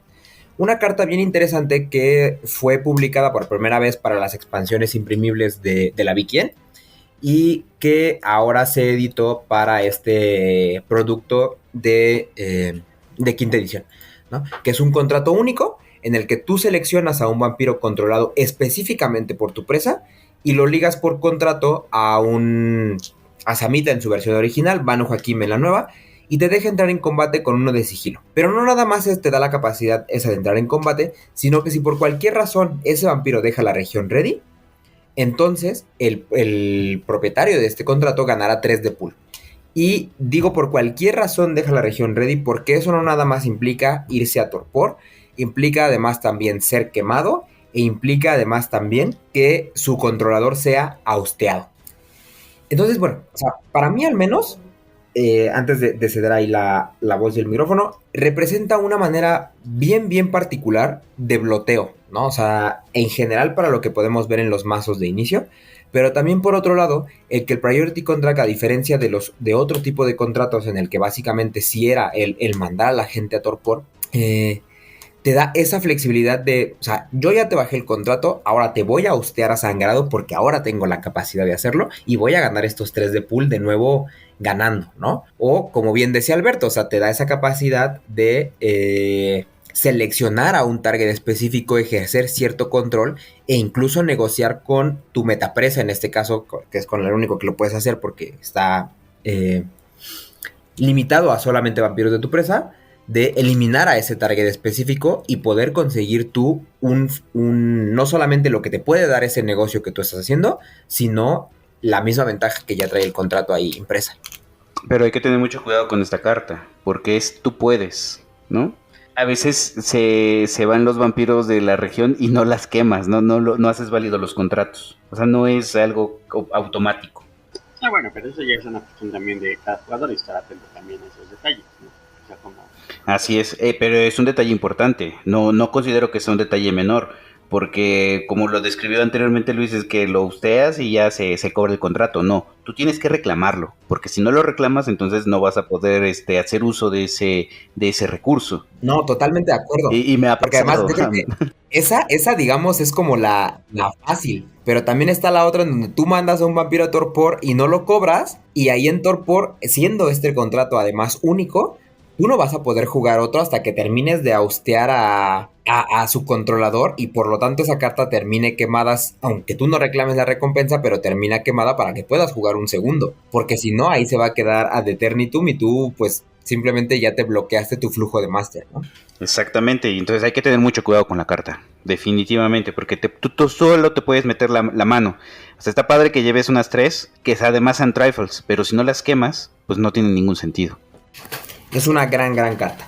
Y bien, continuando con las Master, yo creo que las que siguen, las que quedan, podemos mencionarlas simplemente así de enumerarlas rápido y hacer un comentario general, que son, por un lado, el Tension in the Ranks, que simplemente por hacer la mención a mí me da mucho gusto que sea reimpresa, porque no me había dado cuenta, y no me di cuenta porque en algún momento un jugador, cuando yo entré a este juego, me regaló un pequeño bunch así como de 5 Tension in the Ranks, y por lo tanto tenía varios en mi caja, pero no se había reimpreso desde el Keepers of Tradition de 2008, hasta ahora en esta caja de Banu Hakim, ¿no? Lo cual es una edición importante. Después tenemos el Hunting Ground que viene de base en todos los preconstruidos y un Market Square que termina siendo esa cosa que aprieta, ¿no? La tuerca que termina de apretar el Intercept en este mazo. Ya con estas masters podemos darnos cuenta hacia dónde podemos ir llevando la construcción. Por ejemplo, depende de tu estilo de juego, Market Square podrá entrar o no podrá entrar, ¿no? Pero sí considero que es una muy buena master si tú lo que quieres es bloquear. Uno de Intercept fijo, digo, la tienes que girar, pero lo vas a tener ahí. Y ya tu segunda tradición va a estar más apoyada por este tipo de masters, ¿no? Tension in the Ranks igual se agradece mucho que esté reimpresa, es peligrosa jugarla, lo hemos visto muchas veces que a veces juega en contra, pero creo que en este mazo va muy bien, ya que pues la idea es pues cobrar contratos, ¿no? También podrías irte como por esa línea de más combate, ¿no? Y pues bueno, ya vimos Hunting Ground que pues es básico. Fíjate que a mí la única efectivamente que de todo el conjunto de Master, el único que no me convence en este mazo es el Tension in the Rank. Yo creo que hubiera preferido otra Master de otro tipo, pero no porque no le vaya bien, sino porque creo que no le aporta, bueno, a mi punto de vista no le aporta como que un plus así gran, una distinción al mazo, ¿no? Entonces, sería la que menos me gustaría y la que yo, por ejemplo, en el mazo la saco. Estoy totalmente de acuerdo porque en general tu mazo no envía tanto a Torpor, pero sí viene un dato curioso que podemos mencionar de la carta, y es que de esta carta, desde su primera impresión en Camarilla Edition en 2002, tiene un flavor text en el que refiere directamente a palabras dichas por un mazo asamita en un storyline que se jugó precisamente en ese año, que es 2002. Y, o sea, de alguna manera, está padre que hayan metido en una caja de Banu Hakim. Ahí es donde se hayan elegido para reimprimir el Tension in the Ranks, que si bien no es la mejor carta para este mazo, encaja simplemente por el flavor text, no termina de ser una cosa así súper, súper rara, o sea, no le están metiendo ahí un Ascendance porque sí, y bueno, es una carta que ya meritaba reimpresión, ¿no? Entonces, pues bueno, no la mejor de las decisiones, pero tampoco una mala decisión y padre por ese pequeño detallito del flavor text. Claro, es que te digo, depende. A mí sí me gusta esta si tú te vas a dedicar a los contratos o a drenar que se vayan a cazar y los agarras cazando, ¿no? Claro.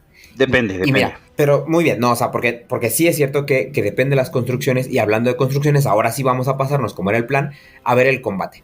Y en el combate, a pesar de que lo vamos a ver, digamos, como también sin detallarnos carta por carta, sí es importante mencionar el Blood Rage y el Soulborn como estas dos cartas que terminan de mandar a los vampiros a torpor. O sea, sabemos que el robo de sangre no es daño, por lo tanto no te puede mandar fuera de la región ready, pero para eso tenemos cartas precisamente como estas, como el Blood Rage, como el Soulborn, que además hacen daño que no es prevenible por Fortitude, ¿no? Que continúa en esta línea de yo voy a pasar por encima del Fortitude sí o sí, y a mí me gusta mucho.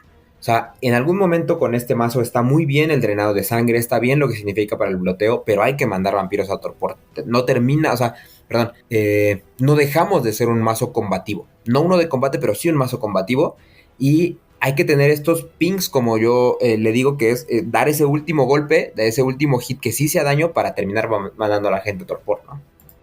Yo creo que ahí, en este módulo de combate, creo que ahí interviene mucho y creo que es lo más divertido para mí del mazo, que puedes jugar con las combinaciones de estas cartas de combate, ¿no? O sea, de cómo quieres hacer tu combate, cómo lo quieres triunfar, quieres hacerlo de lejos, de corto, quieres irte por el lado del drenar o por el combate serio, o sea, así violento, o sea, te da para divertirte, ¿no? O sea, porque y creo que eso va a depender de mucho de la personalidad del jugador. Y creo que es lo que más me gusta, ¿no? Por ejemplo, yo en algunas de las construcciones que probé, o sea, saqué algunas cosas, le metí otras cosas diferentes que no vi en este mazo y que me gusta cómo funcionan, pero ya es ahora sí que el traje a la medida de cada quien. Así es. Por ejemplo, quizá en la construcción que yo juego, eso la saqué, porque tal vez no me interesaba mucho mandar a Torpor, sino más bien el Bleed. La que sí me parece una muy buena idea, pues es quitarle esas y ponerle más hambres de Marduk, ¿no? O sea, las que le saqué fue la que les aumenté en hambre de Marduk, le saqué el Soulborn y el otro, el Blood Rage. Y definitivamente los quick, ajá, por ejemplo también sobra el Walk of Flame, ¿no? Que tal vez no quieras llegar tanto a un segundo round. Sin embargo, no está cerrada esa posibilidad de que te quieras ir a un combate más tradicional de segundo round. Claro, pero es que además, o sea, justo es este tema de que con la celeridad tienes esa opción mucho más fácil, ¿no? O sea, el flash termina siendo una especie de apportation mejor, ¿no? O el apportation una peor versión de flash, como lo quieras ver. Porque la opción de elegir entre una y otra solo está básico. A superior, como lo tiene la mayoría de esta cripto, por lo menos la que tú quieres ver en las mesas, te da la opción de ambas. O sea, me voy para atrás, te voy a hacer mi hambre de Marduk, voy a terminar con un press y en un segundo round te voy a meter un Walk of Flame, ¿no? Con todo el poder de la taumaturgia. Así es, y ahí tú ves qué estilo de combate prefieres. Exactamente, exactamente. Y por eso mismo de qué estilo de combate prefieres, yo creo que en este mazo, o sea, la celeridad brilla muchísimo. O sea, tanto que yo que odiaba la celeridad por ser una disciplina que yo consideraba muy fea, terminé revalorándola por completo después de jugar con los Banu Hakim porque te da una flexibilidad impresionante, ¿no? O sea, yo creo que nunca habíamos visto de una forma consistente lo que era esa combinación de celeridad y taumaturgia, pero, o sea, vaya, es que parece que nacieron juntas, ¿no? O sea, entre que puedo combatir de cerca, puedo combatir de lejos, me puedo prevenir, puedo esquivar, puedo meter adicionales, esto y lo otro. O sea, juntas hacen o sea, es un baile su combate, ¿no? Así es, me parece que este tipo de combinación de disciplinas, cuando lo veíamos en otros mazos, por ejemplo con Goratrix así, pues sí apantallaba, ¿no? Pero aquí con los Banu Hakim se siente tan orgánico cómo se ocupa, ¿no? Que pues se disfruta mucho jugarlo. Por eso me encanta a mí jugar con estos cuates, porque esa celeridad es la que va a potenciar pues el desgaste de los recursos de los otros vampiros, ¿no? Que normalmente Claro, no o se sea, tomaría tan así, pues. no, pero sí, o sea, y ¿sabes qué? Además, me gusta mucho que eso se ve desde un ambiente en el que tú juegas solamente con los mazos preconstruidos, ¿no? Yo recuerdo que jugando así digamos, de cerrado con los Banu Hakim, me tocó enfrentarme varias veces a los Brulla y es que parecía que no te alcanzaban. O sea, yo recuerdo ver sufrir a los Brulla porque lograban colarte una y a lo mucho dos Immortal Grapple porque tú te la pasabas corriendo por a todos lados y los vaciabas antes de que pudieran hacerte algo. Sí, sí, es lo que te permite la celeridad, ¿no? La verdad es que está muy bien. Algo que también me gusta de este módulo es que sí se siente a que que te plantee un combate contundente de primera ronda. O sea, no es como el antiguo esquema del combate de traumaturgia de los Tremere, que lo rudo era, y lo que no querías era llegar a la segunda ronda. No, aquí la primera, segunda ronda, o sea, estos bailan al son que les toque, o sea, y eso los hace tremendamente rudos y temibles, o sea, porque no tienes que llegar al segundo round, en el primero te pueden sacar, te pueden mandar a torpor, o sea, y lo hemos visto. Y son peligrosos, o sea, te pueden quemar en un segundo round, porque el primer round te drenan todo, segundo round patitas y adiós. Sí, sí, así es, así es. Muy, muy duro y muy consistente este combate, ¿no?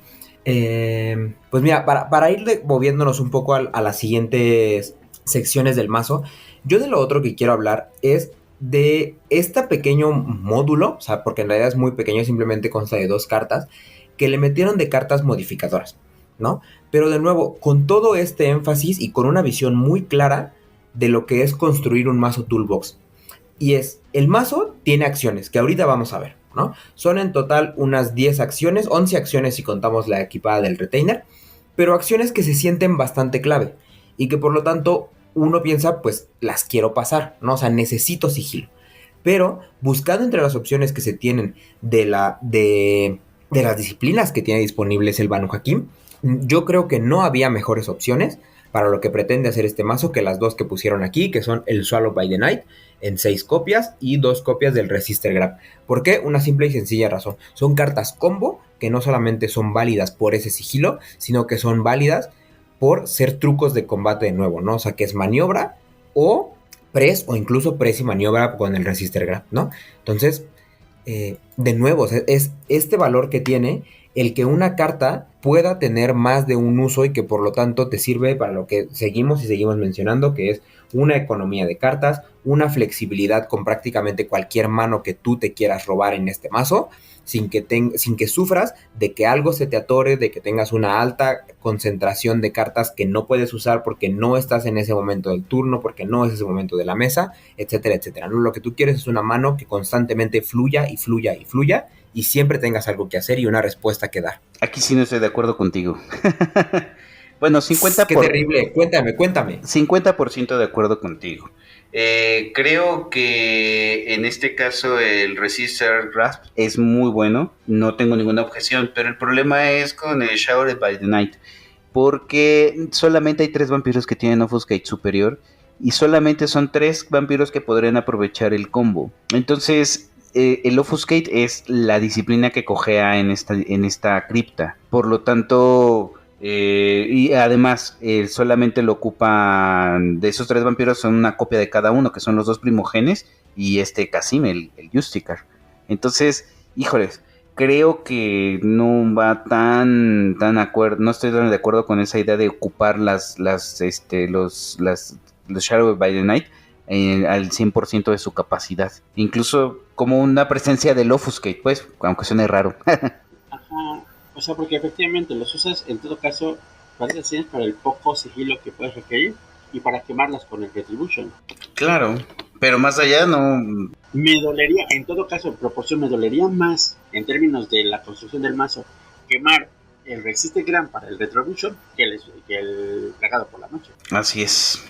Que viéndolo desde esa perspectiva no tiene entonces tanto problema. Sin embargo, por el Offuscate no creo que sea una gran cuestión de combo, ¿eh? Sí, bueno, o sea, yo creo que sí, efectivamente tienes la razón, ¿no? O sea, ahí yo creo que no hay manera de negarlo. Los vampiros que tienen Offuscate superior no son los que más brillan en este mazo, no son los que terminan pasando ese corte una vez que el mazo está lo más pulido posible, digamos, en las versiones que hemos visto de mazos ganadores de torneos, pero, vaya, o sea, con más o menos eficiencia, me parece que la elección de incluir la carta sí queda muy clara, ¿no? O sea, que tiene esa intención, ¿no? Ahora, sí es cierto que no podemos obviar el que hay otro tipo de opciones que te dejan hacer este mismo juego del toolbox de una manera muy distinta, como puede ser una carta que ya habíamos comentado, que es el Mirror Walk, ¿no? El Mirror Walk, esta carta de taumaturgia que te da 1 de sigilo y que tiene la capacidad de cancelar el combate, ¿no? O sea, es una manera, digamos, lateral de hacerle al toolbox y de hacerle a esta capacidad que decimos de combo. ¿Por qué? Porque no me va a dar ese truco de combate, pero sí me da la posibilidad de solventar los posibles combates que yo pudiera tener en momentos en los que no los quiero tener. Me permite, por ejemplo, en Mirror Walk, que zafarme de una situación en la que yo estoy seguro que para sobrevivir, o sea, o no la voy a contar, o para poderla contar, tendría que gastarme un montón de recursos de combate, que en este mazo sabemos que tienen ese doble valor, porque además son recursos de sangrado, ¿no? Posibles recursos de sangrado. Entonces, que tú tengas esa opción de jugar el Mirror Walk, decir, cancelo este combate y ya te dejé girado, y ahora lo que sigue es las cartas de combate que no usé para golpearte o para sobrevivir, van con el sangrado y la presión hacia adelante, ¿no?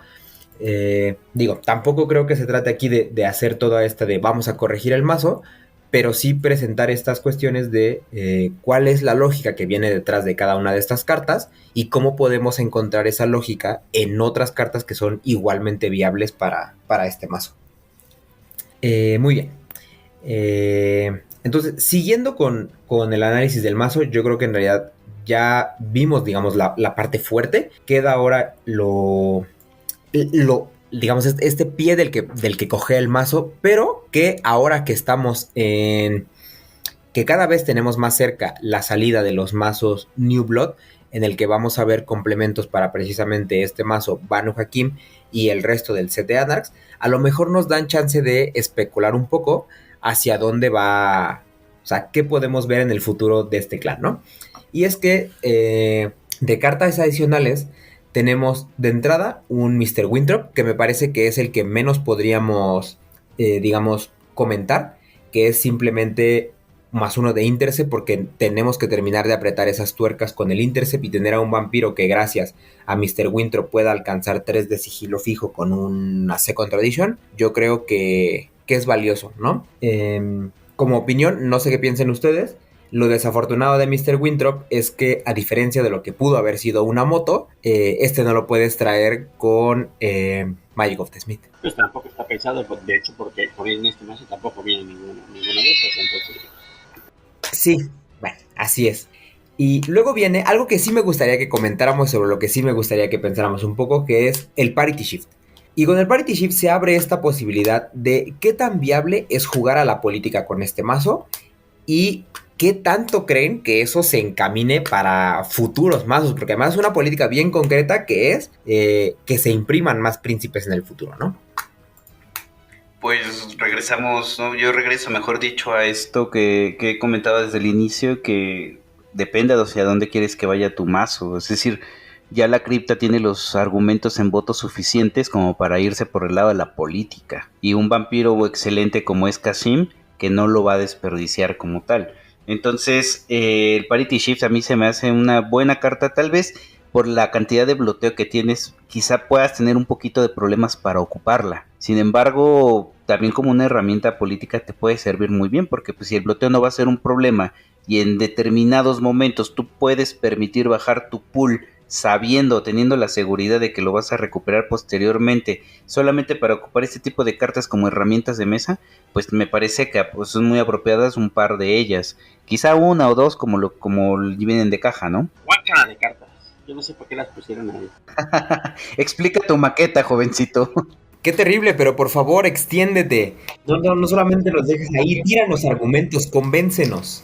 No es de convencer, yo simplemente digo que son horribles, porque creo que, o sea, salvo cuestiones muy coyunturales, realmente los dos participantes que vienen ahí en el mazo están más como para apoyar alguna cuestión de votos, todo, porque realmente en el contexto actual que está, que hay tanto voto fijo en mesa, o sea, ni siquiera aún con la presencia de los tres príncipes te garantiza que tengas una supremacía en cuanto a votos. Ahora también, también por la misma construcción de la cripta, o sea, si te puedes, o sea, en un caso, o sea, no gastas, o afortunadamente puedes sacar tus vampiros de una manera muy económica y no gastas, entonces tampoco se presentan como que muy fuertes los contextos como para que juegues el parity. Entonces, considero que son cartas que venían ahí, pues más bien a lo mejor por eso, para apoyar por ahí los votos, algo así circunstancial, pues sí, pero así ya si lo veo y así participo así como para qué, o sea, como para qué. Creo que evidentemente se me ocurren 2-3 cartas mejores que pueden haber venido de políticas, pero bueno, o sea, está bien, o sea, ahí me sirve para empapelar más los parity shift. Mira, yo te compraba el comentario hasta que sacaste la última frase. ¿Por qué? Porque yo estoy seguro de que, como bien dices, es que este no es un clan en el que por mucho que tú tengas los tres príncipes e incluso el Justicar afuera, te aseguras que una política va a pasar. Por lo tanto, el que estos Parity Shift no estuvieran en el mazo no harían prácticamente ninguna diferencia.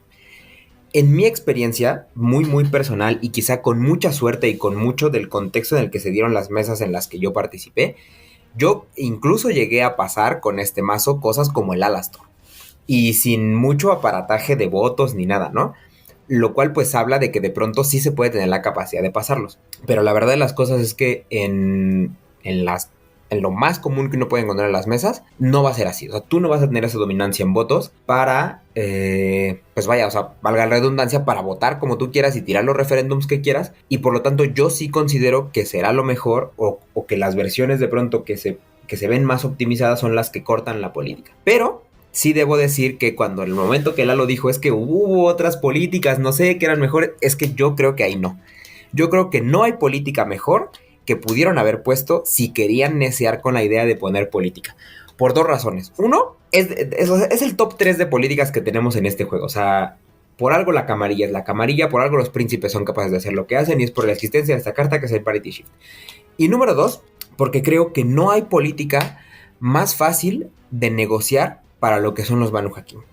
Porque yo creo que en este mazo tu Parity Shift vale la mitad de lo que vale en el resto de los mazos. En los mazos, por ejemplo, como los Ventru, como los Toreador. Pero eso no quiere decir que sea una buena carta. O sea, tan bueno es el Parity Shift que con la mitad del valor que tiene, sigue siendo buena. ¿Por qué? Porque yo creo que el Parity Shift aquí es una negociación en la que tú no vas a ganar la vida y el daño juntos. Tú tienes que escoger cuál. Y tienes que saber perfectamente a qué jugador ofrecerle la otra.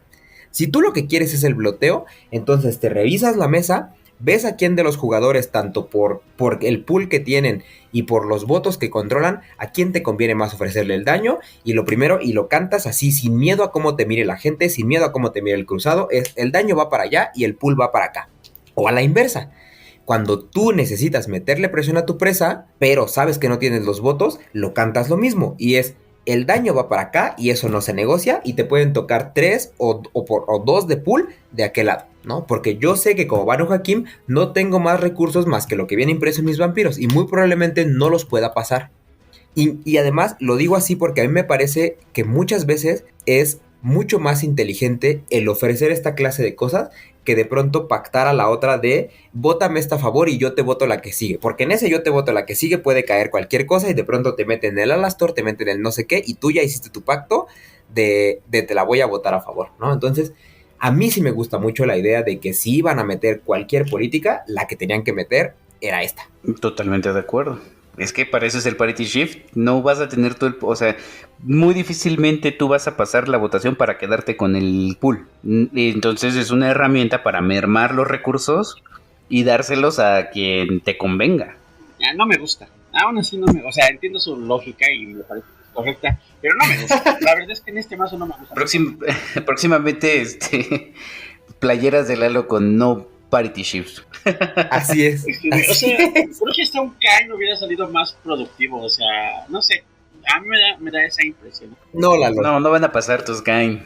No van a pasar tus Kains. Es que no van a pasar tus Kain. Y termina siendo peor el negociar 2-2 de un Kain que negociar 3 puntos allá y 3 vidas acá de un Parity Shift. Así es. Sobre todo en un mazo que no deflecta. No lo sé. Pero bueno, mira, ahí dejamos la pelea.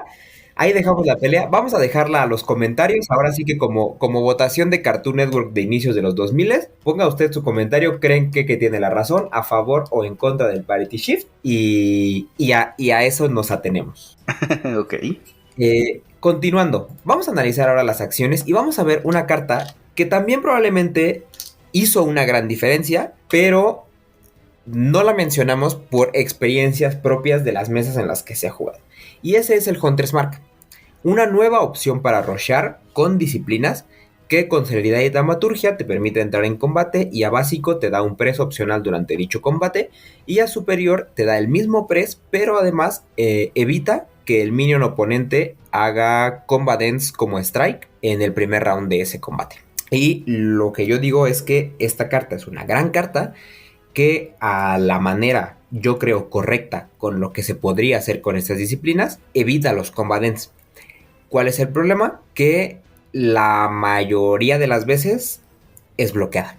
El hecho de entrar en combate sin sigilo, con las disciplinas que tenemos, con el armado que tenemos, y con la cripta que tenemos, porque como bien decía Alberto, el Swallow by the Night no funciona de las mil maravillas en este mazo.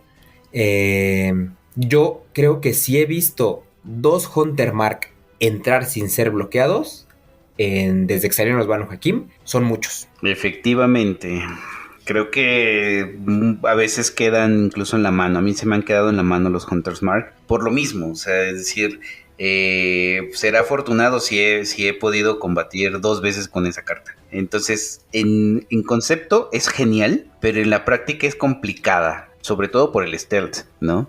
Entonces, será cuestión de ver qué otras construcciones hacen personas que puedan capitalizar mejor la carta.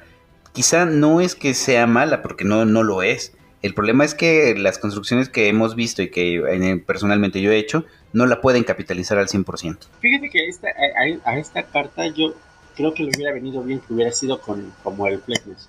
sea, que tuvieran una acción de Amazonas de sigilo, la hubiera potencializado brutalmente. No es mala, yo más bien la utilizo más bien como ese gancho, o sea, sé que me la vas a parar, o sea, porque o sea, a nadie le va a encontrar que lo vayan a buscar y no les puedes terminar el combate.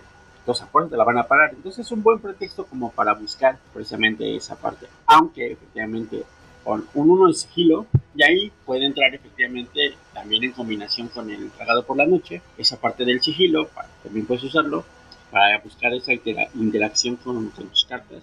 Pero sí, no me parece mala. De hecho, a mí como carta de rush, o sea, en general, los rushes los bloquean, porque efectivamente, pues, y más con esto, dices, pues, al menos a uno me lo voy a llevar. Sí, pero es que es un rush muy pesado. O sea, ponte a pensar, si llevase uno de stealth, ya le estás quitando la posibilidad a clanes que ocupan, por ejemplo, no sé, Majesty, como los Ventru, que no bloquean, o sea, no suelen bloquear.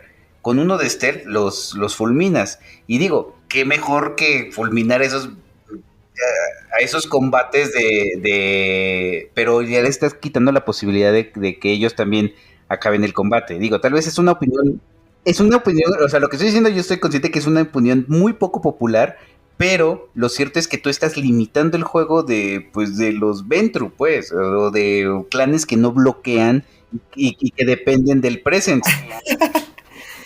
Sí, no, o sea, pero, o sea, independientemente yo creo que de los clanes o no los clanes específicos o no, o sea, sabemos lo duro que es en este juego una carta de Rush que tenga sigilo, ¿no? Y yo creo que lo hemos comentado infinidad de veces. Pero yo creo que de todos modos sí es una cosa que no tiene tanto que ver con el que tenga sigilo o no sigilo, sino con la presión que mete. Es decir, el Deep Song tampoco lleva sigilo. Y el Deep Song es 10 veces menos bloqueado que uno de estos, ¿no? Porque no es lo mismo el que tú tengas que cantar tus cartas primero, el que tú enseñes que tienes el Combat Dance primero, a que no lo puedas hacer en absoluto, ¿no? Entonces, tampoco llegaría yo al extremo de decir se me quedan en la mano porque finalmente, o sea, terminas golpeando a alguien por mucho de que te vaya a colar el Combat Dance. Pero yo creo que sí tiene mucho que ver este tema de desgastar los recursos. Al final, el que tú estés haciendo un Counter Smart para rushear a alguien, y mira, me gusta de nuevo hacer el símil con el Deep Song, ¿no? El Deep Song siempre ha tenido esta cuestión, y yo creo que lo hemos visto mucho en las mesas, incluso ahora que vi toda esta jornada de la liga jugar a Fede con sus Nosferatu, el Deep Song tiene esta capacidad de, yo voy, te giro a un vampiro, ese que a lo mejor tenías enderezado, y ahora voy y te termino sangrando o termino mediando la presión que tenga yo que meter, ¿no? Y yo creo que el Hunter's Mark, a su propia manera, con su propio sabor, cumple un rol similar. Quizá no a propósito, porque no tiene de base esa capacidad de girar vampiros, pero sí te voy a obligar a que me bloquees. Porque si no me bloqueas, pierdes al vampiro. Así de sencillo, ¿no? Entonces gástate la reacción, gira tu vampiro enderezado y, o sea, y te sigue metiendo presión, ¿no? Que es a lo que quiero llegar y que es a lo que hablábamos también con la idea de los mazos Toolbox, que se trata de que tus recursos vayan fluyendo al mismo tiempo que los del otro son desperdiciados o mal gastados. O sea, pues estamos también pensando en la optimización del uso del superior, pero aún así en básico, o sea, que Billón vaya y le toque la puerta a cualquiera y le diga, a ver, vamos a entrarnos a catarrazos con hambre de merda, aunque sean en básico, son desgastes que dices, claro. O sea, no manches, o sea, te los quieres evitar efectivamente. Así es. Y bueno, por último, simplemente queda mencionar la adición de 3 cartas que no sé qué les parezcan a ustedes, que son el experimento biotaumatúrgico, 2 copias de Fleetness y una copia del Router's Hand. De las cuales a mí en lo personal y de manera muy rápida puedo decir que el Router's Hand no me fascina, porque creo que es un gasto de sangre muy impresionante, que por mucho que ya hemos visto que la recuperas rápido, es algo que quieres tener medianamente controlado y tirarla por una razón importante, ¿no? Que muchas veces una multiacción en un vampiro de 6, en un vampiro de 5, con la cantidad de acciones que además tiene este mazo, no es de las mil maravillas, ¿no? El Fleetness es una carta que a mí sí me gusta mucho. O sea, posibilidades de entrar en combate de nuevo. Esta sí tiene sigilo, te sigue dando maniobra por mucho que cueste una sangre. O sea, es sigilo y te da maniobra durante el combate. ¿Qué más quieres, no? Y además te da la posibilidad de sangrar con sigilo, por lo tanto nunca se te va a quedar atorada. Sigue con esta filosofía del combo. Y el experimento biotaumatúrgico También un poco más del mismo, a mí me gusta mucho. El que tengas una maniobra de base con este mazo es muy muy fuerte, y el que tengas +1 de fuerza parece que no, pero también es muy muy fuerte, ¿no? En especial cuando de pronto tienes el Justicar y eres como Lalo que odias los Parity Shift, entonces te descartas uno y terminas pegando una salvajada de 4 simplemente porque sí, ¿no? Con todo y maniobra. Además que el Biothaumaturgic Experiment es una reimpresión que se agradece. No salía desde Shore of King. Entonces, una edición muy interesante. Yo personalmente no la ocupo, pero no me desagrada. Rutor Hans sí se va. Definitivamente siento que pues no tendría mucho que estar haciendo por ahí. Y los Fletness, excelente carta. Porque una vez más permite la condición del toolbox, ¿no? O sea, o blideas o entras en combate. Y no hay ahí un desperdicio en realidad. Fíjate que ahí yo he revalorizado mucho el Fletness. La verdad es que sí, lo veía medio feo, así como que me cuesta no hacerlo, pero efectivamente, viendo ya en funcionamiento el mazo y todo, la verdad es que hasta podría decirte que si hubieran puesto 3 y 3, o sea, 3 Hunter Mark y 3 Fletness, hubiera estado bien. O sea, me parecería correcto, está chido. Sí, coincido unánimemente con ustedes. Pluto Haas no tiene nada que hacer aquí, o sea... Bueno, Biothaumaturgy tengo sentimientos encontrados, porque si bien está chido la maniobra y en la zona de fuerza, bueno, es que la ventaja es que está fijo, entonces pues puede ser, o sea, yo no la uso en esta construcción, o sea, o en esta versión, yo no la uso, o sea, no la considero no porque no pueda ir, o sea, pero no me encanta, ¿no? O sea, creo tan solo, fíjate, así de sencillo, que si en este mazo en vez de estas dos cartas del Biothaumaturgy y el Brutal Hands le metes una magia del herrero y una Magnum, ¡puf! O sea, vuela. Entonces, pero pues, cuestión de gusto. Totalmente de acuerdo. Totalmente de acuerdo. Pero bueno, con esto yo creo que más o menos podemos ir cerrando este tema del mazo de Banu Hakim. Yo creo que ya no nos queda absolutamente nada por analizar, pero probablemente nos queden aún cosas por decir, así que doy paso a las final words.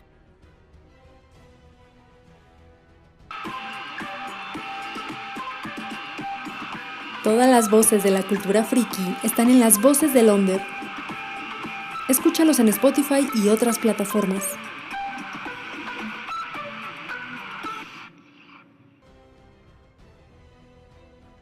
Por favor, Lalo, en tu glorioso regreso a Masterface, tus final words del mazo Banu Hakim y por qué crees o no crees que es un buen mazo Toolbox. Pero sí, a mí también me da mucho gusto estar de regreso. La verdad es que es algo que disfruto mucho y muchas gracias a todos y que mandaron saludos y todo. Y aprovecho para mandar saludos a todos lados, a todo el mundo, a todos donde nos escuchan.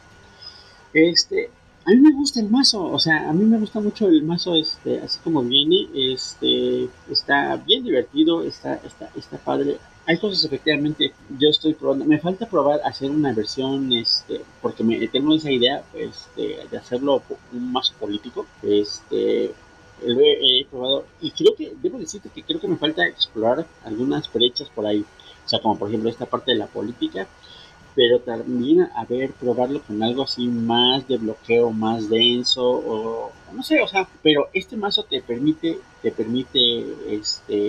esto, meter que explorar estos caminos, de combinar cosas, de meter y de sacar, ¿no? O sea, efectivamente yo, por ejemplo, en el mazo le cambié los Party Shift y le metí los anatemas, o sea, yo le metí los anatemas porque le venían mucho mejor, y me encanta, a mí me encanta.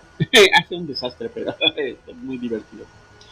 Y sí, como ya hemos dicho, básicamente la definición que tenemos en general de Toolbox es que tienen que hacer tres cosas, ¿no? Cualquiera en la forma, pero cualquiera. Y creo que lo hace perfectamente porque sangra,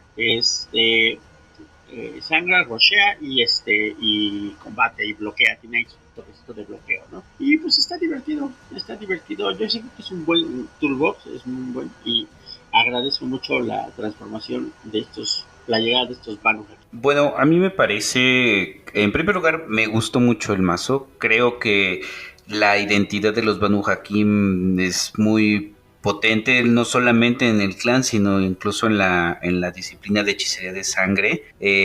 Marcan una clara diferencia con los Tremor. Y el mazo es un buen ejemplo de toolbox porque lo puedes tú personalizar hacia lo que más te guste, pero sin dejar de hacer otras cosas. Ya vimos que puede bloquear decentemente, tiene acciones políticas, tiene mucho combate y tiene bleed. Entonces, pues es básicamente una navaja suiza. Ya tú como jugador, si te interesa este tipo de construcciones con este clan basados en el preconstruido, pues puedes orientarlo hacia alguna de estas áreas que hace y especializarlo un poquito más sin necesidad de tener que dejar las otras. Entonces, a mí personalmente me encantó. Disfruto mucho jugarlos. Yo los juego más de combate, hambre de Marduk y Bleed, que creo que es como el arquetipo más común, pero pues me dan ganas de jugarlo igual con Primogenes o con los chiquitos y Victoria Ash. Pues ya les estaré pasando después una lista a ver qué tal me queda, y si alguien tiene algún comentario, alguna recomendación, pues bien recibida. Pues, esa es mi opinión. Es que tu lista es muy buena, pero yo ya tengo la mía con abrazos. Entonces, luego la compartimos y hacemos una retroalimentación, ¿no? Perfecto. Pues muchas gracias a los dos por sus final words. Yo no podría estar más de acuerdo con ambos. De mi lado, creo que lo único que me queda por agregar es de entrada hacer un poco de énfasis en la identidad tan clara que le dieron a este clan, que creo que es, siendo uno de los clanes que se transforma, ha sido de los que menos se siente esa transformación. Digamos, no ha perdido ese sabor de lo que es el Banu Hakim. Y yo creo que ha ganado muchísimo, ¿no? Me gusta esta capacidad que tiene de transformar sus cartas en otra cosa, de valerse tan fuertemente de las cartas combo. Y como bien dicen tanto Lalo como Alberto, yo creo que tiene mucha flexibilidad para poder seguir explorando este tipo de arquetipos con otro tipo de combate que no sea nada más el que nos propone este mazo preconstruido. Y sobre todo, a mí lo que me da mucho gusto es que con la simple llegada del Hakim's Law, todo este clan se transforma, ¿no? El hecho de que podamos transformar nuestras cartas de combate en sangrado nos dan mucho espacio para que cartas tan icónicas como lo llegaron a hacer en su momento el Alamut, el Trono Negro, incluso el Kabar Community, que antes se sentía una cosa muy rara de decir, ¿por qué voy a pagar 2 de pool para tener +1 de sangrado en un clan que nunca va a sangrar fuerte? Pues bueno, ahora todas esas cosas cambian, le dan muchísimo juego a toda esa historia del clan, y historia que yo creo que podemos seguir explorando y que, en mi opinión, nos va a seguir dando grandes mazos toolbox simplemente por la aparición de una carta, ¿no? Entonces, pues nada, pensarle un poco a cuál es todo lo que hay detrás, cómo nos hace entender este juego, cómo nos hace entender los recursos de nuestro mazo, porque yo creo que detrás de ello podemos aprender muchísimo de lo que es jugar, armar y experimentar por completo con una mentalidad de toolbox. Y bueno, sin nada más que agregar, bueno, al menos saludos, no sé si alguien quiera mandar saludos, que a lo mejor no los mandamos, pero por mi parte me sumo a los que decía Lalo hace un momento, a Raúl, a Íñigo, a toda la comunidad allá de Zaragoza. De nuevo, muchas gracias por hacernos parte de este tema de la storyline, porque la verdad es una cosa que nos encantó desde que Lalo nos la platicó y desde que ustedes nos mandaron el primer boceto de lo que era esa narración, y nos dejaron muchas ganas de también nosotros sumarnos a esta cuestión de lo que es el storyline, de participar del juego temático, de hacer de este hobby una fiesta. Y pues nada, no dejaremos de... O sea, no vamos a dejar que ese espíritu se nos pierda rápido. Vamos a ver todo lo que... O sea, echarle toda la carne que podamos a ese asador. Y un gran saludo también a Carlos, que desafortunadamente hoy no pudo estar. Ahora le tocaron los problemas tecnológicos, pero sabe que siempre lo traemos aquí en nuestras cabezas, recordándonos uno que otro tema de ruling o de cualquier otra cosa. Un gran saludo a él.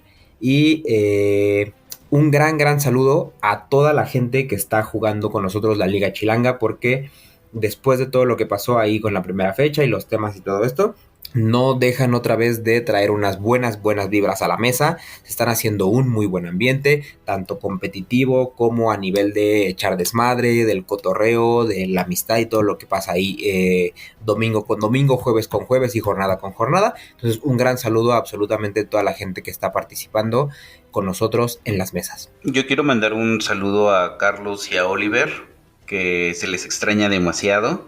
Espero que pronto pueda estar todo el staff, todas las voces juntas para poder comentar este maravilloso juego. Un saludo también a la gente que nos acoge en nuestras jugadas, en las tiendas Cerebrum, en el club de juegos de mesa, ¿no? Y que las que se están integrando como Anam, y también a toda la gente de Chile, a Pathfinder, a los compañeros del libro de Noob, y a la gente de Bleed the 3, un saludo, un abrazo. Y también a los de Juárez by Night, que me encantan sus episodios de su podcast. Pues muy bien, si ya no hay más saludos, entonces simplemente recordar a la gente que si a ustedes les gusta, disfrutan del mundo de tinieblas, de vampiro, de rage, de mago con el concilio, de la gente de Juárez by Night, de los cómics, de los juegos de mesa, de las posibles futuras películas y series y sobre todo de este gran juego de cartas, por favor, compártanos. Gracias por escuchar Masterface. Encuéntranos en Facebook, Instagram y YouTube como Bretes México. Cortinillas y menciones, Pami West. Datos de contacto en la descripción.